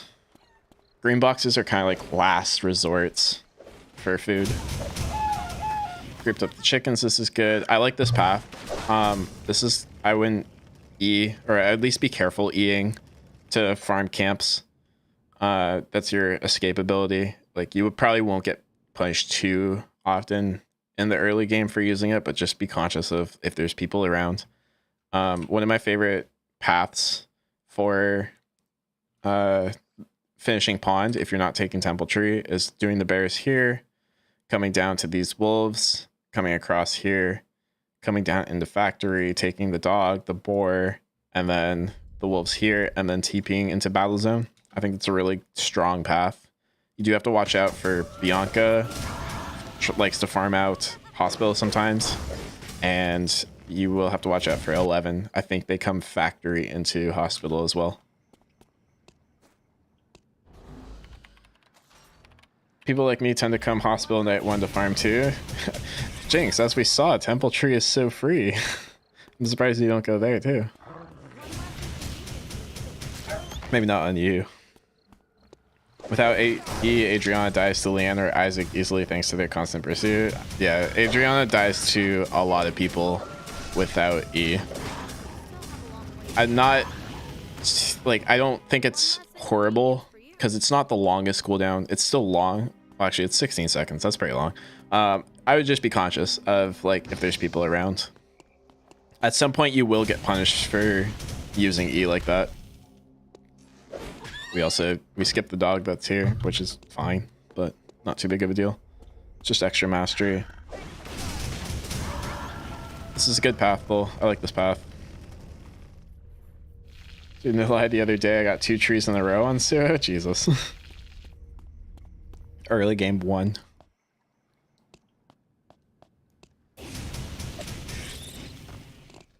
Also, if you are moving quicker, you can check these wolves. They're not here, but we are going to miss battle zone, I believe, due to timer, which is fine if you're planning on going alpha. I would do one of the two. Alpha is free currently. Felix might TP to it, though. Yeah, so Felix is here. We did go alpha. That's fine. I would worry about getting there right on spawn. I would definitely not E an objective, though. I think it's one thing to E, like, farm. Also, this Felix kind of just let alpha go down. I think it's... You can get away with Eing farm. Definitely wouldn't E objectives, because there should be people that come to objectives. Really good ult there to cancel the W. Could have been a little problematic had you gotten that off. But overall, pretty good spacing. Didn't get the Emerald tablet equipped before the fight. I would try and make sure you do get that put on, in case it is a difference maker. But I'd like to see you farm out all of our tree now, and then possibly head into hotel for the wolves there. I probably would have walked over to this side. I don't think you need to take the console because you're pretty strong here and Adrianna is fairly safe, but just so that you're pathing back towards this way when you take the hunts rather than pathing towards the closed alley. Console's fine if you want it, but it's not necessary for Adri, I don't think, as long as you're saving E.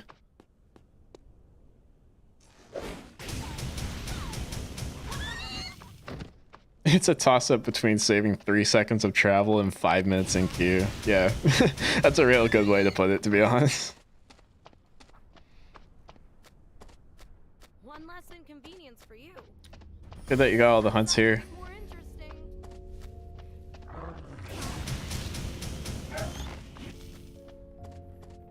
Okay, so I think we're gonna stick around for a meteorite here since it's spawning. I would imagine that would go to... probably have to build Cabana out of it. I think probably would like to see you return to pond for bears and then take this hospital tree, because it's likely you're going to be like, you have the timing for bears. They're up right now. They're basically your bears. It's a little bit more XP, and I think the tree is a little bit better of an upgrade than the oh, actually, there's a meteor throw item, isn't there? I think there's a meteorite throw now.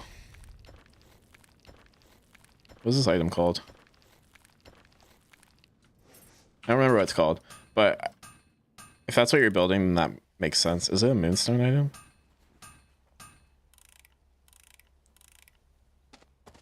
Yeah, okay. I forgot this was a thing. So that makes a lot of sense. I probably still would have probably gone there anyway, but I did forget that this is a new item. Stats on that are okay. It's kind of just better marble. Slightly better marble, maybe.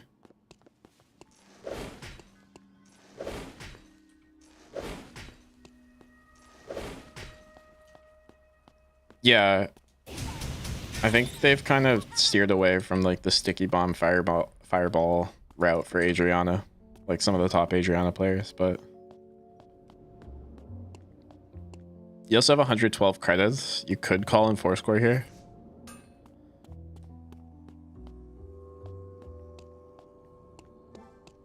We've kind of spent a lot of time doing stuff though without hunting. We do have wolves coming up here soon, but just between getting the meteorite and then we walk straight here without taking the hunts, kind of is a little bit of time without farming mastery. Good that you are taking these wolves still. This tree is still up. I think if you see, like, after you take meteorite, if you see this tree is still up, I think you just beeline straight to pond, get this tree and get your bears. Because I think that's like, if it's not taken now, it's likely either people are fighting there and like extended fighting there and you can third party, or it's just not being contested. Since we're here though, and you know there's people nearby, Slanax might be a little bit tough with the shield. Maybe not so much for Adrianna, but we are gonna miss battle zone again, unfortunately. This hyperloop's not gonna work because it's a battle zone. Definitely be cautious of where you're walking to. If you had eat the wall and this is a battle zone, I don't know if it just straight kills you or it won't let you eat this wall, but just be careful that because this is a battle zone, TPs are disabled until the end of, or until it becomes nighttime after the battle zone. So you're kind of, and you know someone's in here because someone would have won the battle zone. And I think Day Radar scan would have just came on too, so you know it's Chloe. I would just be careful because now Lennox knows you're in here and trapped in here. She's not going to hold the gate. I know she will hold the gate, but it straight kills you. Yeah, just be careful there. I think the Lennox needed to throw that out earlier. I think you definitely should have been punished there, but she's kind of having Lennox syndrome and whiffing all her abilities.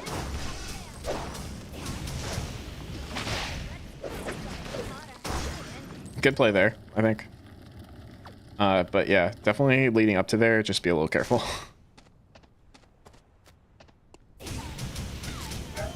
Yeah, there's only one person that won, so got a little lucky there.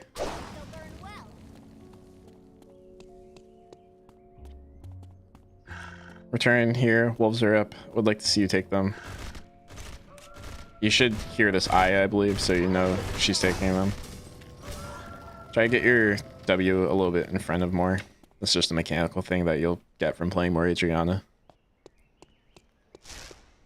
You want to take up as much as like corridor as you can, so they can't just walk around. And this hospital tree is still up. So I would like to see you make this play earlier, but this I do think you are making the correct play. You take tree and then you take bears. And then you're right here for Wick in a minute, so you can walk up to Avenue.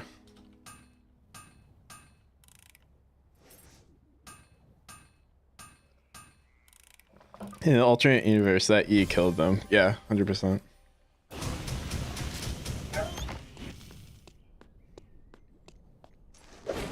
These hunts are fine. They're going to be less XP than the bear. Especially if you ignore the... Oh no, we're taking wolves. I think we're using up too much time because we know that the Chloe was on the left side of the map. We know that Aya was in hotel. It really could only be Nikki here. So the camera isn't necessarily to see the Nikki. It's to see if you get third partied while you're fighting someone. I think it's better off that we're right here for Wick. Especially because I believe Chloe's a pretty good matchup for Adrianna. It's kind of easy to hit Nikki and try easy to hit Chloe and Nina at the same time. And this is crit Chloe, so she's gonna have to burn ult for Wick anyway. I mean, this is what, 1R. You throw 1R out, you get the Chloe to kill, and you get, she might die to this even. You get a free Wick and the Chloe kill had you had just gone to Wick here. But instead, Nikki's gonna get it. So that's why you always kind of just shadow Wick if you can. Yeah, she was 9 mastery, she's 10 mastery now. You're 15. The eye is 16, but is choosing the farm and is also going this like hybrid crit amp build. Instead, Nikki's gonna get this. I would imagine this Nikki's gonna kind of be a hard fight now because of that. But that could have been you had you had gone there.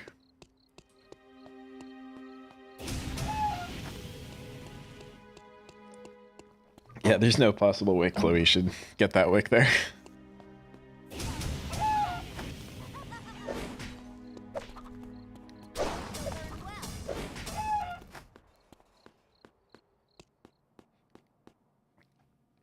I think at this point we do have to be kind of careful of this Nikki. She doesn't have the wick buff, thankfully, but she 5 transitions. Probably gonna call something else in. You're banking on Nikki to misplay the fight rather than win the fight.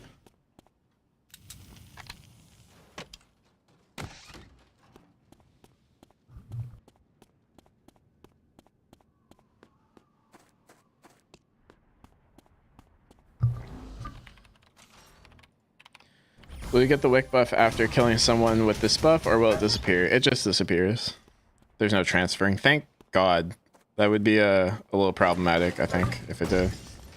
Careful with your ult charges, because she can just parry them and gap close onto you. That's good E. I think you could have E'd the other way too, it wouldn't matter, but good E that you got out of her E. Actually, don't hate this double guillotine drop here. I do think you needed to rest though immediately instead of grabbing this chest. My cat's also bumping my microphone and on my mouse. Sorry about that. Nikki raw ults into the shield. It's kind of a misplay for her. Good on you to keep your spacing though. Careful about how much you're throwing off oil slicks. You do want to make sure that you're using them on top of yourself and saving ult charges to use on top of yourself for when this happens. Good cancel there. I think you can just run into her. Good job. So I'd say you played the Nikki fight 3/4 of it really well. She kind of just like spammed all her abilities into you. I think she's a little bit more calculated. That's a harder fight to win, but you definitely played it better than she played it and deserved to win that fight.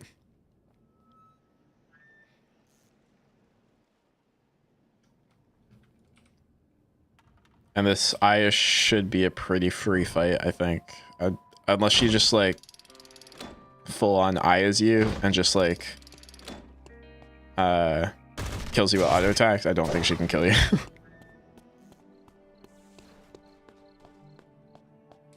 Yeah, Nikki ult's cooldown doesn't exist. Hold on tight to your alcohol in your wallet, especially your alcohol. Where's the Nikki we just fought? 21 seconds. She can literally ult 3 times in a minute.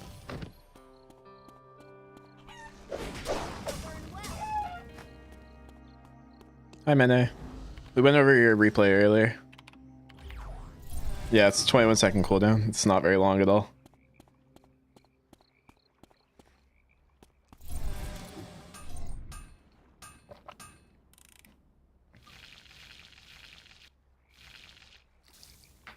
This is good. I'm glad you're using your excess transitions to build the water and consumables. Like that a lot. You have cameras, which is good. You have food. A little bit low on food, but for the most part, you have food. You can go Adrianna's probably fine with just cameras. You probably don't need EMPs. This is the correct zone too. Real quick note about Pawn Bridge. This is for everyone, not just Adrianna. When Pawn's the final zone, you want to try and take this safe zone regardless of if your character fights better in this zone or not. This one can be a little problematic because some characters can jump this car into the bush and hide out of vision, whereas this one's more just a straight line. But the final zone for Pond is right here. And I think it looks something like this. Pretend that's a square. Clearly I don't have any artistic talent. That's more or less what the final zone looks like for Pond. The distance from this zone to the final zone and going all the way from here to the final zone is much more unfair for the person that's on the other side. And then you can hold this bridge if you want. You can hold this corner. You can hold this bush. You can hold this corner. You can play it straight on. Like, there's so many options from getting to this final zone first than this other person doesn't have. So typically you want to try and get this final zone if you can.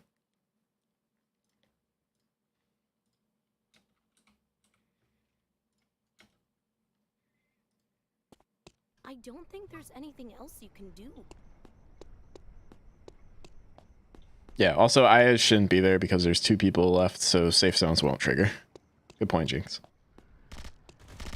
Have a good sleep.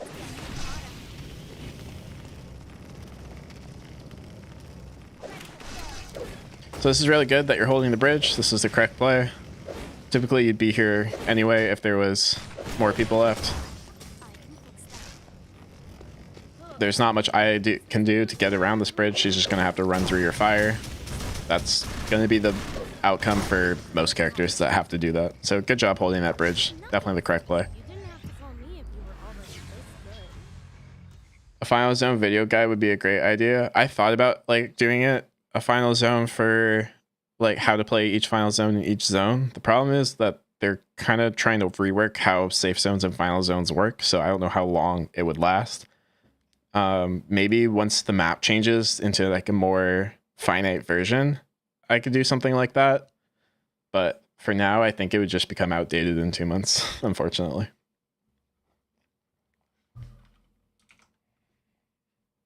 There's not too many zones where like one matters much more than the other. But I think Pawn's the main one that people think of.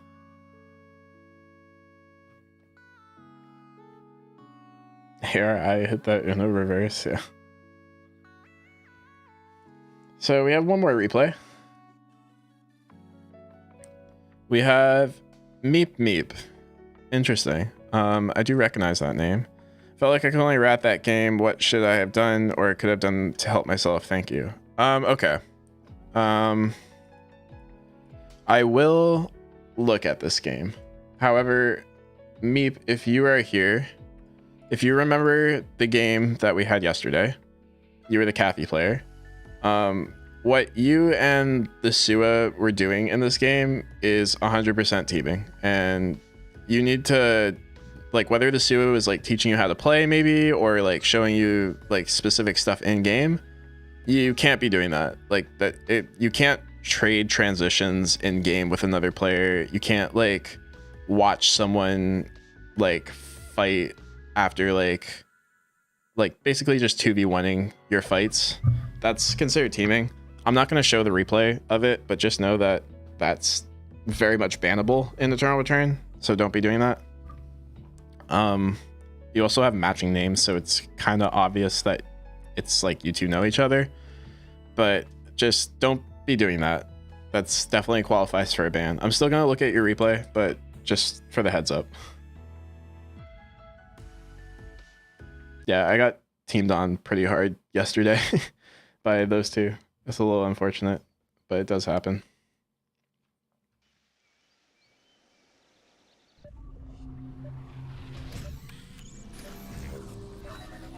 Where are we? We're here. This looks like it might be a rank game, actually. I do recognize some of these names. No worries. It's just some players do take unranked seriously. So try not to, like, I think it's one thing to, like, if you want to, like, troll and have fun, that's fine. You don't know them? That's interesting. I think it's fine if you want to, like, troll and have fun, but don't, like, impact other players' games, especially when you were, like, when they gave you a tree of life or you give them a meteorite, etc. Like, that's definitely bannable, so just be careful. I think it's a little rough that they happen to have the same name as you and you don't know them, but try not to, like, if you run, there's like times where like you guys are standing next to each other, so just don't like you have to be like hitting each other. You can't just like be low health and watching each other.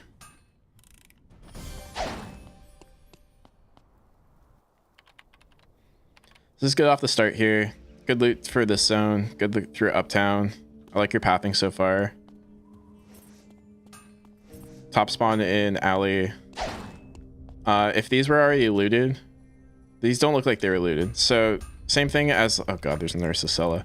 Same thing as we were talking about with distributions. You're gonna want to come to this distributions instead of running from where the Aya just came from, because it's likely she just took the items that you're talking, or like that you want to get.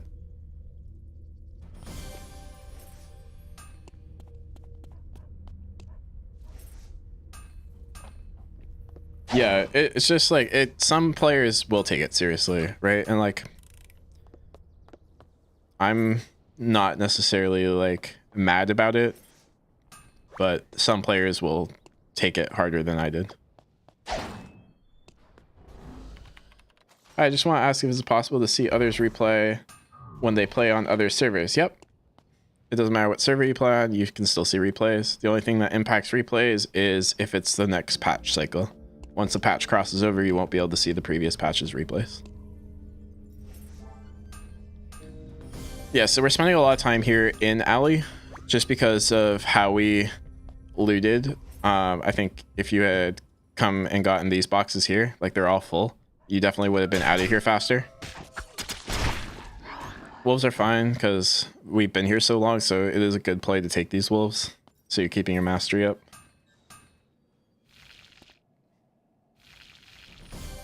No worries. I feel like it was unintentional, and it looks like it was much more intentional from the Suez end.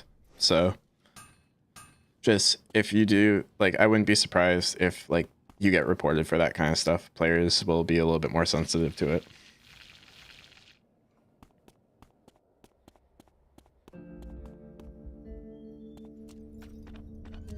So we're fully here. We got decent food. We're gonna keep taking the hunts. See what we do for night. I would like to see either we go to a bear zone. I know a lot of Cathy's finish pond. I'm not sure if it's the dual swords build that finishes pond, but you can go for these bears. There's meteorite here that you can contest Vanya for. Early game Vanya is not too strong, so it's probably a winning matchup. I've seen some Cathy players on this tree. If we're gonna stay here in alley though, I would hope that you take the bears.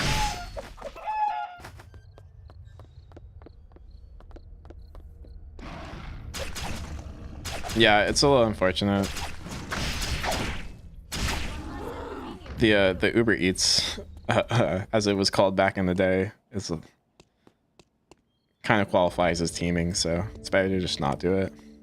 Good that you're taking the bears here, though.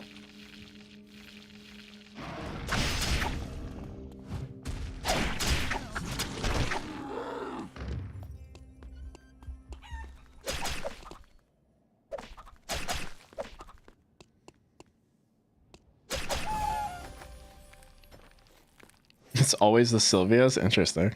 Maybe they're just cosplaying the Donut Dasher skin.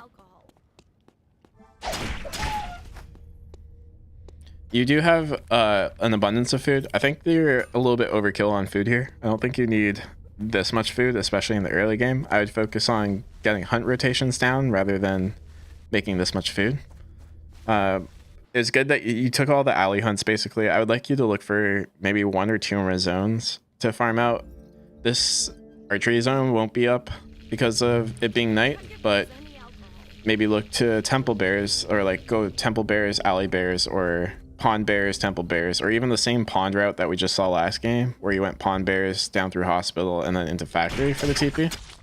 Factory is a great zone for food, but 18 potatoes, 6 honey garlic, and 4 bacon garlic sticks and 4 burgers is definitely an excess of food. We're focusing a little bit too much on food for the early game. We are here for battle zone. Cathy, you're definitely going to want to take this battle zone. It's got a narrow corridor. It's going to be easier to hit skill shots. Your alt and W are pretty much the entire width of the area that you're going to be fighting in. It's much easier to dodge Cathy up here. So, not that you have a choice anyway, but definitely want to be in this zone, or this side of the zone for Allie.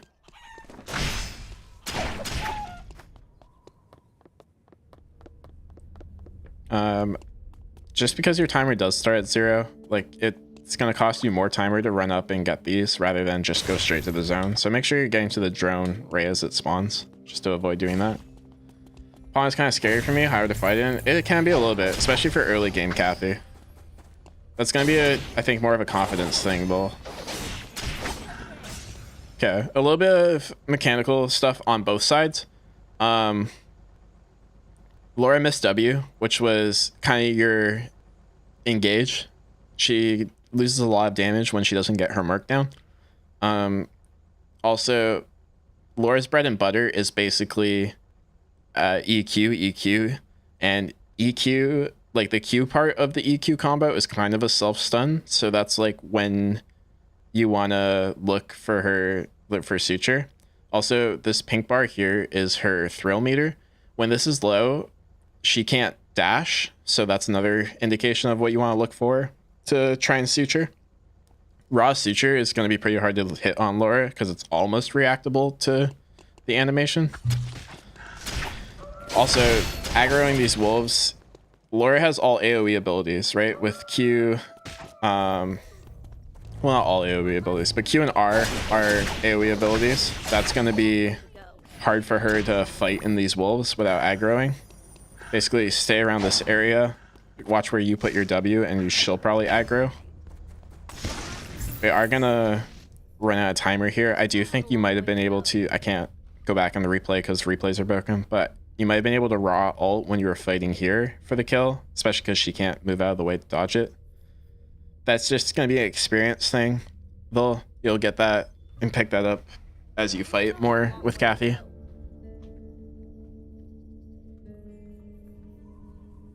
Yeah, I think you did have the ult kill confirmed there. Just make sure you're being conscious of, when fighting Laura, of what her thrill meter is, because she'll have to stand still at some point. Uptown respawn, I'm not a huge fan of this because there's no wolves in Uptown. These bears won't be spawning yet, as you can see, because they're a nighttime thing. And it is empty, which is good, but Forest is also empty and has wolves. Hotel is also empty and has wolves. Factory is also empty and has wolves, unless that William just walked from Factory, then it probably would have showed still. Avenue is also empty and have wolves. Basically, all the wolf zones are still open, so you want to choose one of those to spawn in. Does one of the drones always die, or is it a certain one? I think at the moment it's random. They've talked about having some kind of indication to pick which one at some point, so it's not just like a 50-50. But yes, when it comes down to 2 people, one of the drones will disappear.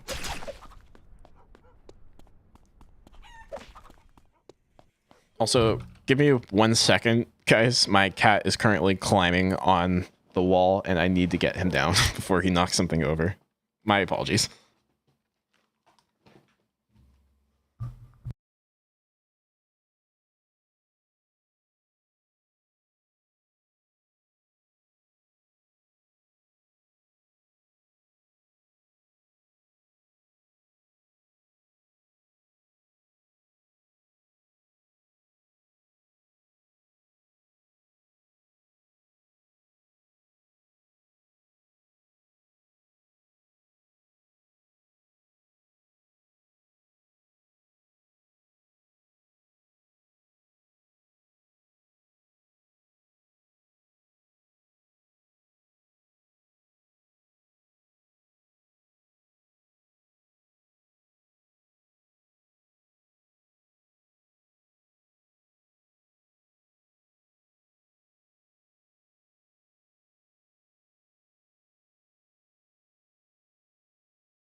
Okay, sorry about that. My cat is now rescued. It's climbing up on my shelves and knocking shit over. Okay, yeah. So like as I was saying, definitely want to pick a wolf zone. They respawn during the day, so typically you can respawn in one and then take them for the hunts. When it's down to 2 players, one of the drones dies. Yeah, I don't know how it chooses which one dies, and yes, the 2 routes for the drones are set in each zone. Yes, the routes are set, but I believe it's random currently for which one it chooses. Look for that to get changed in the future. I'll probably make a video about it when it does. Updating my battle zone guide.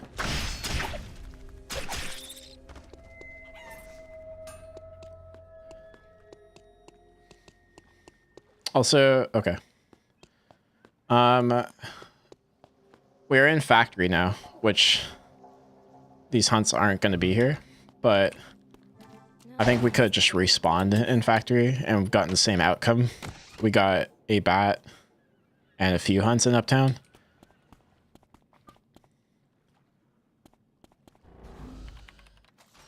Taking the vision console, that's fine. We are in nighttime now though, so I would like to see you go back to a bear zone. It's you kind of just have your hunts reversed where the cat has been constrained. Yeah, you kind of just have your hunts reversed where you're in wolf zones at night and you're in bear zones during the day. Just switch them around. You'll find that you'll see them more often. You also saw that these wolves are in 20 seconds. 20 seconds is long enough to like hang around the zone if you wanted to. This Yuki fight's going to be a little tough, a bit high in mastery. Probably look to get the suture off an animal if you can. Oh, you had the angle right there. Okay. So, Yuki's most threatening part of his kit, like this isn't a winnable fight anyway, and it's better off just to not take this fight. But if you are, let's say, even mastery with this fight, the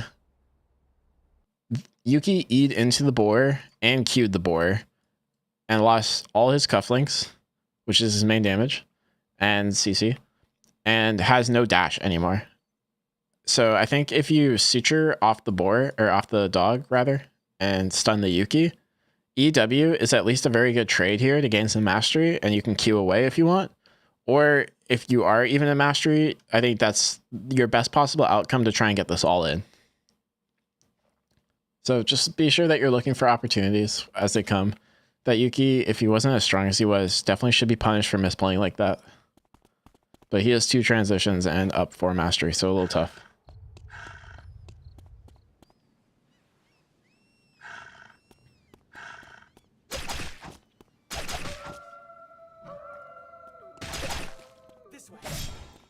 He is again, you can look for it off the wolf. You can look for it here. That's good there. I believe you autoed the boar, unfortunately. This is like, you're winning this fight. Time out the diamond shard. Good dash. I think you would have seen that Isaac. You unfortunately didn't get the dual swords full charge because of the stun, but good disengage here. You played that really well. I will say this part right here, that was done really well. Just it's a little unfortunate that we're so low on mastery. Otherwise, that would have been much closer to being a kill. And had you have done more damage to that Yuki, the Isaac probably would have just chased the Yuki into red here. I would focus a little bit more so far on less food and more hunting, just so that you can keep your mastery levels up. But that was pretty good. And this is good. We're here for bears. Should 100% take both of these. Cathy, it's a little hard to chain hunts together, I think. I do like this play because at this point, it's going to be a little tough for you to win a battle zone, so it's better off just to get the mastery for it. I do like that a lot. And this zone's pretty good for Cathy. There's nothing anyone can wall hop over. Definitely want to fight this one. Fiora is a winnable fight. Only 1 transition.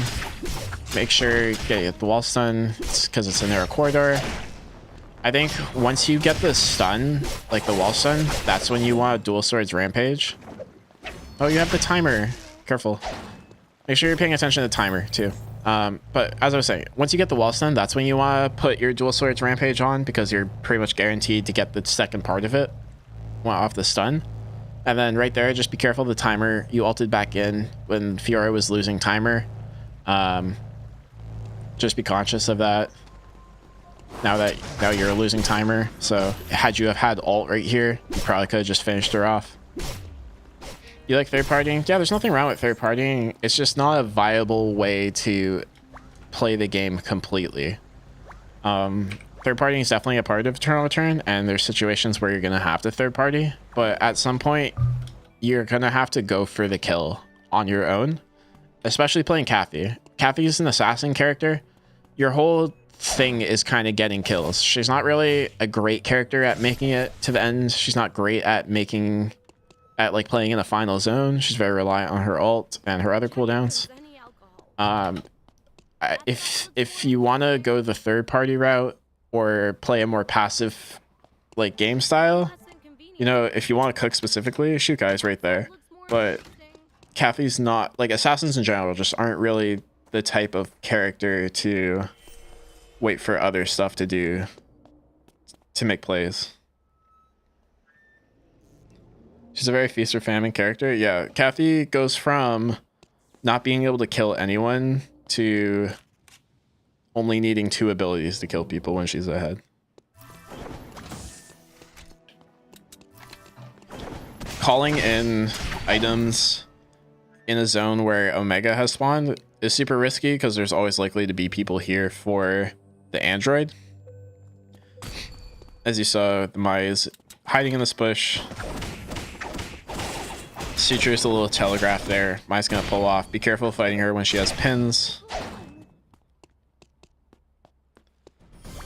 Also, if you can, there's a little bit more advanced tip, but try and time your ult for the whip skill so that you cancel it. I believe Cathy's ult is unstoppable.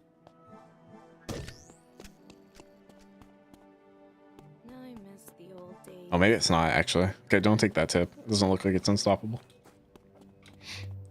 But yeah, just be careful of what's in the zone when you're calling something in. Yeah, I think the Mai could have killed you there had she like full scented on you, but opted just to take your transition. At this point in the game, the first frame is unstoppable. Okay, cool. So yeah, you can kind of use it as like a cleanse to try and like ult to cancel CC. It's a little bit more of an advanced tip. At this point in the game, when you're 11 mastery, Wick's not really an option for you. Wick in general isn't too much of an option for Cathy. She doesn't have a great Wick tape. Because you're an assassin character, I think you, more than other characters, can hang around Wick and look for other players trying to take it. You can poke them down and try and get the kill, as we saw with the Chloe from the previous game. But if that's not going to be your plan, especially with no transitions, you probably just want to focus on getting mastery some more. She CC him until she blinks to the end. Okay, then yeah, definitely try to use ult to either cancel the taunt or cancel whip skill if you can. Good stun there.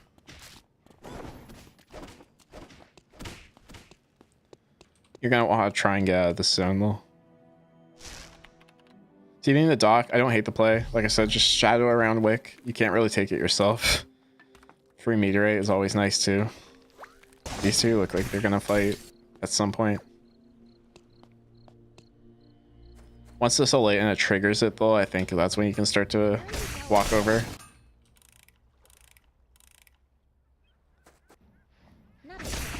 Especially because you can look to suture people against Wick too. And there's so many people fighting here too.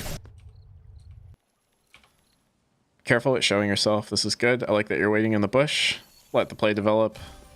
I would have probably grabbed the console while you're on this side from the meteorite. Would have helped. Wick's very low here too. This is a little bit of a late console. Isaac's gonna get this Wick during the time.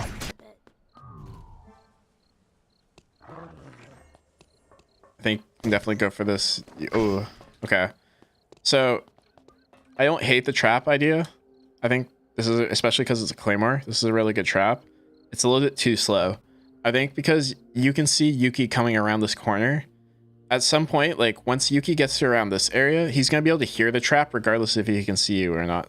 And he definitely saw you because you waited till you got up to here. But I think if you're going to place that trap, you either place it way earlier before he gets there, or you just don't place the trap, and then you just go for the E stun against like this wall here. And with his current health, he was like half health at the time. I think it's pretty likely you're gonna get that kill. It might be close, but I think even like half health Yuki is a better fight than full health with a trap, per se.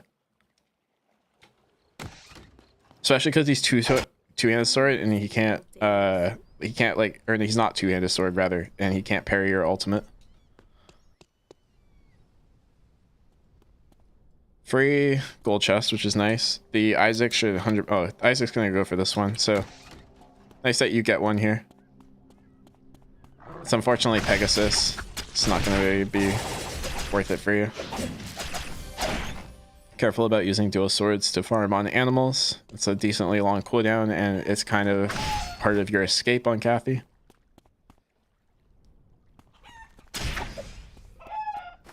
You do have the regen cup. This would probably be an escape game, I would imagine, if escaping was a little bit better.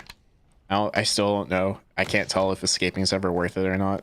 I feel like sometimes I get like less LP, and then sometimes it just doesn't make a difference, it feels like. Same thing here. Careful with dual swords. But realistically, this would be an escape angle. You're gonna want to avoid this Isaac. Wick buff Isaac. It's important to avoid them.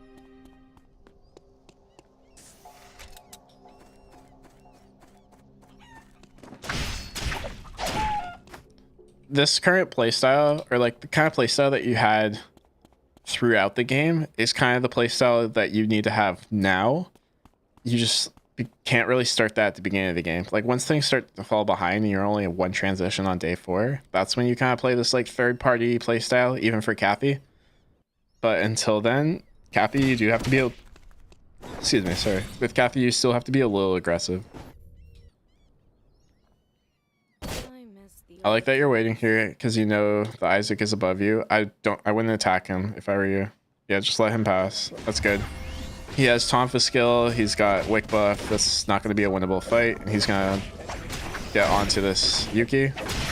Careful committing the ultimate. That is kind of your escape. It's good that you got the kill here. Oh, you didn't get the kill. That's unfortunate. But if you had gotten that kill, that would have been pretty good. Just be careful now because you're going to have a pissed off Isaac chasing you.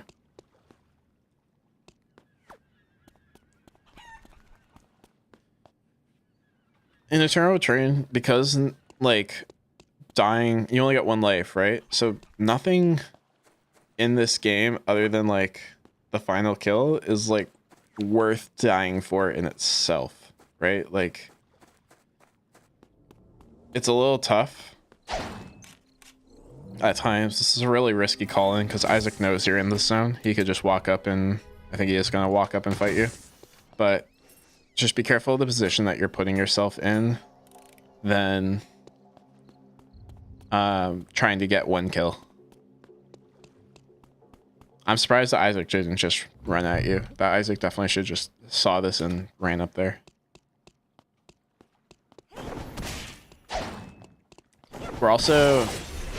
We're day 4, and this is going to be the final zone. We're moving a lot.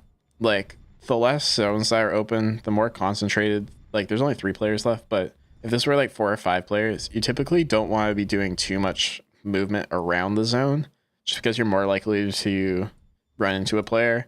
I'm not a big fan of the everyone sits in the bush and waits until final day play style, but that's honestly kind of how it is sometimes. You kind of just designate your corner and kind of guard vision in that corner. I know you're trying to get the root kit to escape, but you can't escape once there's less than 5 people left anyway, so it was a little risky to begin with.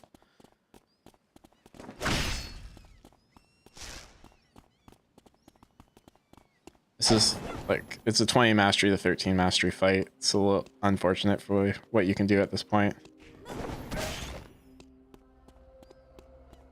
I'm gonna try and TP back in. I think that's fine.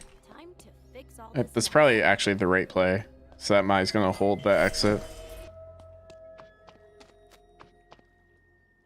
With Day Radar, you should know that these two are gunning to the same... Oh, you can still escape. Okay. I bet you can escape with less than 5 people. I I would have been hesitant to escape there because you ulted into Chapel here, right? But on day radar scan, you should have been able to see that the Isaac was running over to the Smy. I honestly think had you had run into Chapel and TP'd back into factory, you have a pretty good shot at third partying this fight that's going on. It would have been unfortunate if you TP'd like right here and like were in their view and they probably would just stop fighting. But it's 3 now instead of 5. Okay, interesting. I think there's a good chance that you might have been able to have the ABC third party on these two fighting, which is kind of just a more advanced knowledge thing. But in low elo, people are less likely to stop fighting for a third party. I don't know if you would have, like, you wouldn't have gotten, like, I think you would have had, the Mai would have had to win this fight so that she gets the heal rather than the Isaac. I think if the Isaac gets the heal for the kill, you kind of just lose the 1v1. But I don't know. I think 1 kill second is better than 0 kills third, personally. So maybe that would have been the play. It's hard to tell. I don't know how much you would have gotten for escaping. You got +4 for this game. It's likely you probably would have gotten around the same had you maybe even not gotten a successful third party. Like maybe you would have gotten like +1 or 2. And at that point, it's like, what's the difference really? So definitely work on being more aggressive if you're going to play an assassin. Try and keep your mastery up. Cathy doesn't need 20 mastery every game like a lot of characters. Assassins typically can get away with having lower mastery, but this is a character that you want to play for kills rather than play for placement.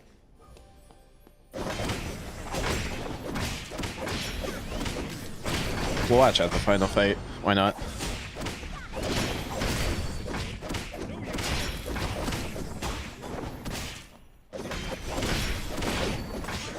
Super close.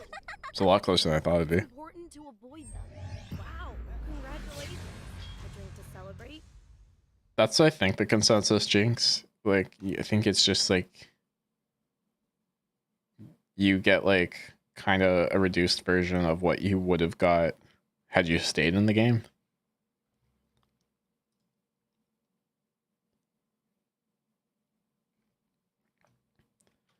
Anyways, so good stuff. A lot of good replays today. Really enjoyed having all of you guys out. If you like, we can talk about the dev journal super quick before I end. That was the last replay I had for today. Who's excited for the new animal changes? I'll just bring it up.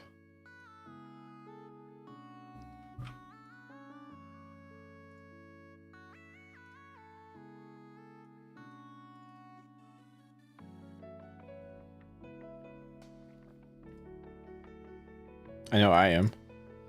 I've noticed like with these dev journals, they've been a lot more changes than I thought they would have been. Like a lot of them are, I thought they were going to be small minor adjustments, but like these are pretty big changes. Dev journal is looking amazing. I agree. I think I talked about it over on my community tab. Feel free to leave a comment. We can discuss the dev journals if you want, but I think the biggest thing I like is the bats specifically, because I think it adds a skill element than just dropping the cameras down. I think the addition of like, what was it called? Eye of Beholder. I think that's pretty cool. I'm kind of stoked. Yeah, I think it's really cool stuff. I like the fact that they changed dogs. They were like, dogs are too OP for some characters. So instead of nerfing dogs for like spellcasters, we're just going to make dogs harder for everyone.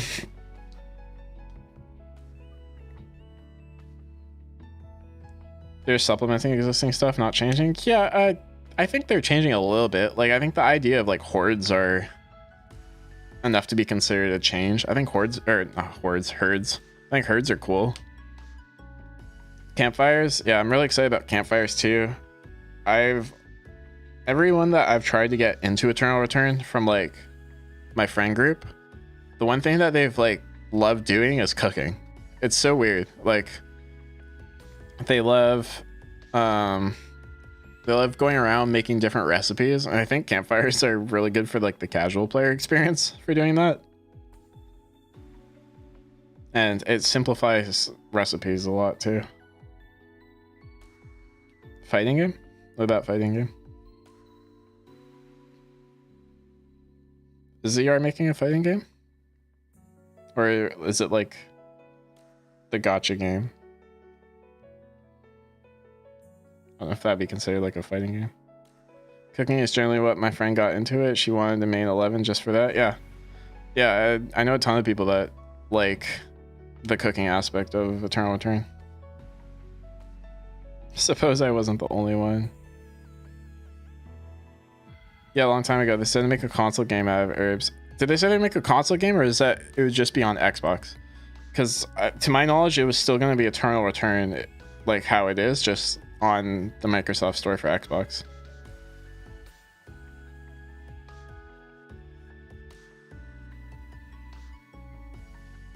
Yeah, I think it was still meant to be ERBS though. I don't think it was meant to be a fighting game. I would honestly be for it if it was meant to be a fighting game. I think you can kind of do whatever you want with the ERBS characters. One thing I really like to see once the full game like releases is like animated shorts for the characters. The fighting game was an April Fool's joke. Oh, interesting.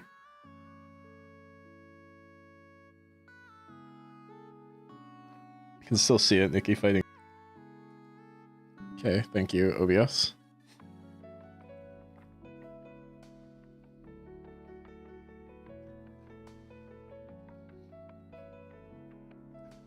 Dogs like sprinting at people, I think, is hilarious. But yeah, I think like, I don't know, I think herds are gonna be interesting. It's gonna be like weird to see like which characters are good at taking herds and which ones are kind of just gonna get mauled by a pack of wolves.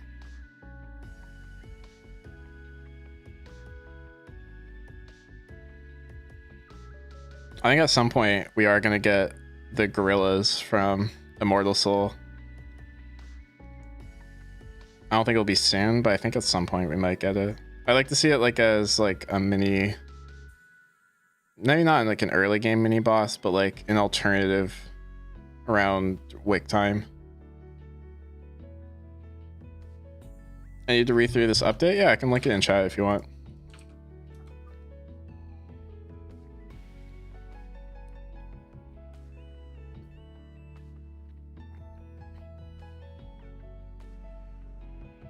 Yes, gorillas, I miss them. Yeah, I'm surprised they weren't in this game because I feel like they're not way out of like the concept of hunts. They need to be like the strongest hunt in my opinion, or like even if they're just like bears are in certain zones and then gorillas are in the other ones. Like I think that's fine too. Me playing Blazing Dress and I heard of bears jump on me. Yeah, it's gonna be interesting with characters to have like burns and bleeds. And just aggroing a whole pack of stuff. Like Ekion's weapon just like triggers the whole herd.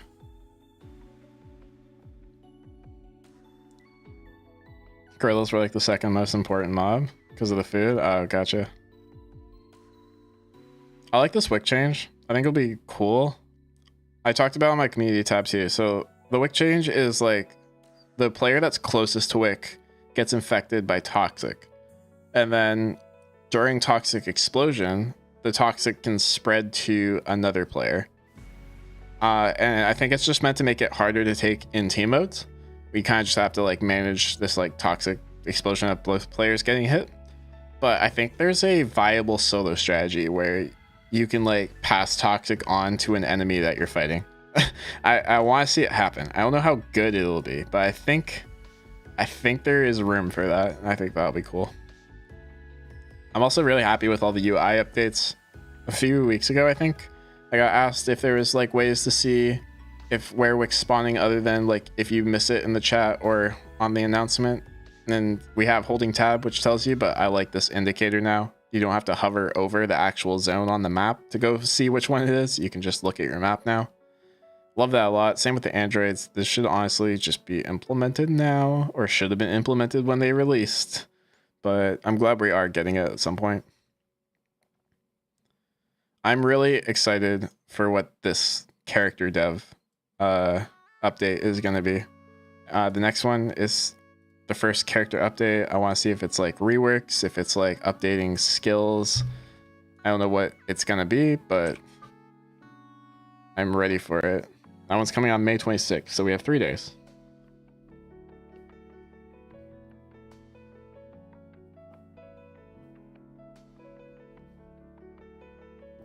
Please be Batsua. I know you've been hoping for Batsua because of the voice lines. I've heard them. There's another character. I occasionally go through the fan kit sometimes because I need voice clips for stuff. And I think there was like a really interesting 11 line. I don't remember what it was. And I'm not sure if it was like a new weapon, but it just like caught me off. I was like, I don't think I know what 11's talking about in this quote. And it was like probably for something else that got used.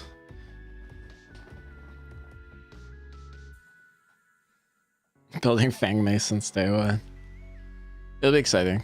I don't know, I'm super excited for the state of Eternal Return. I hope you guys all are too. Really looking forward to having a full release. I have so much content planned for the month of July and August. I've got about 20 videos planned that I'm going to try and get through in 2 weeks. I'm definitely going to take a hit to my sanity.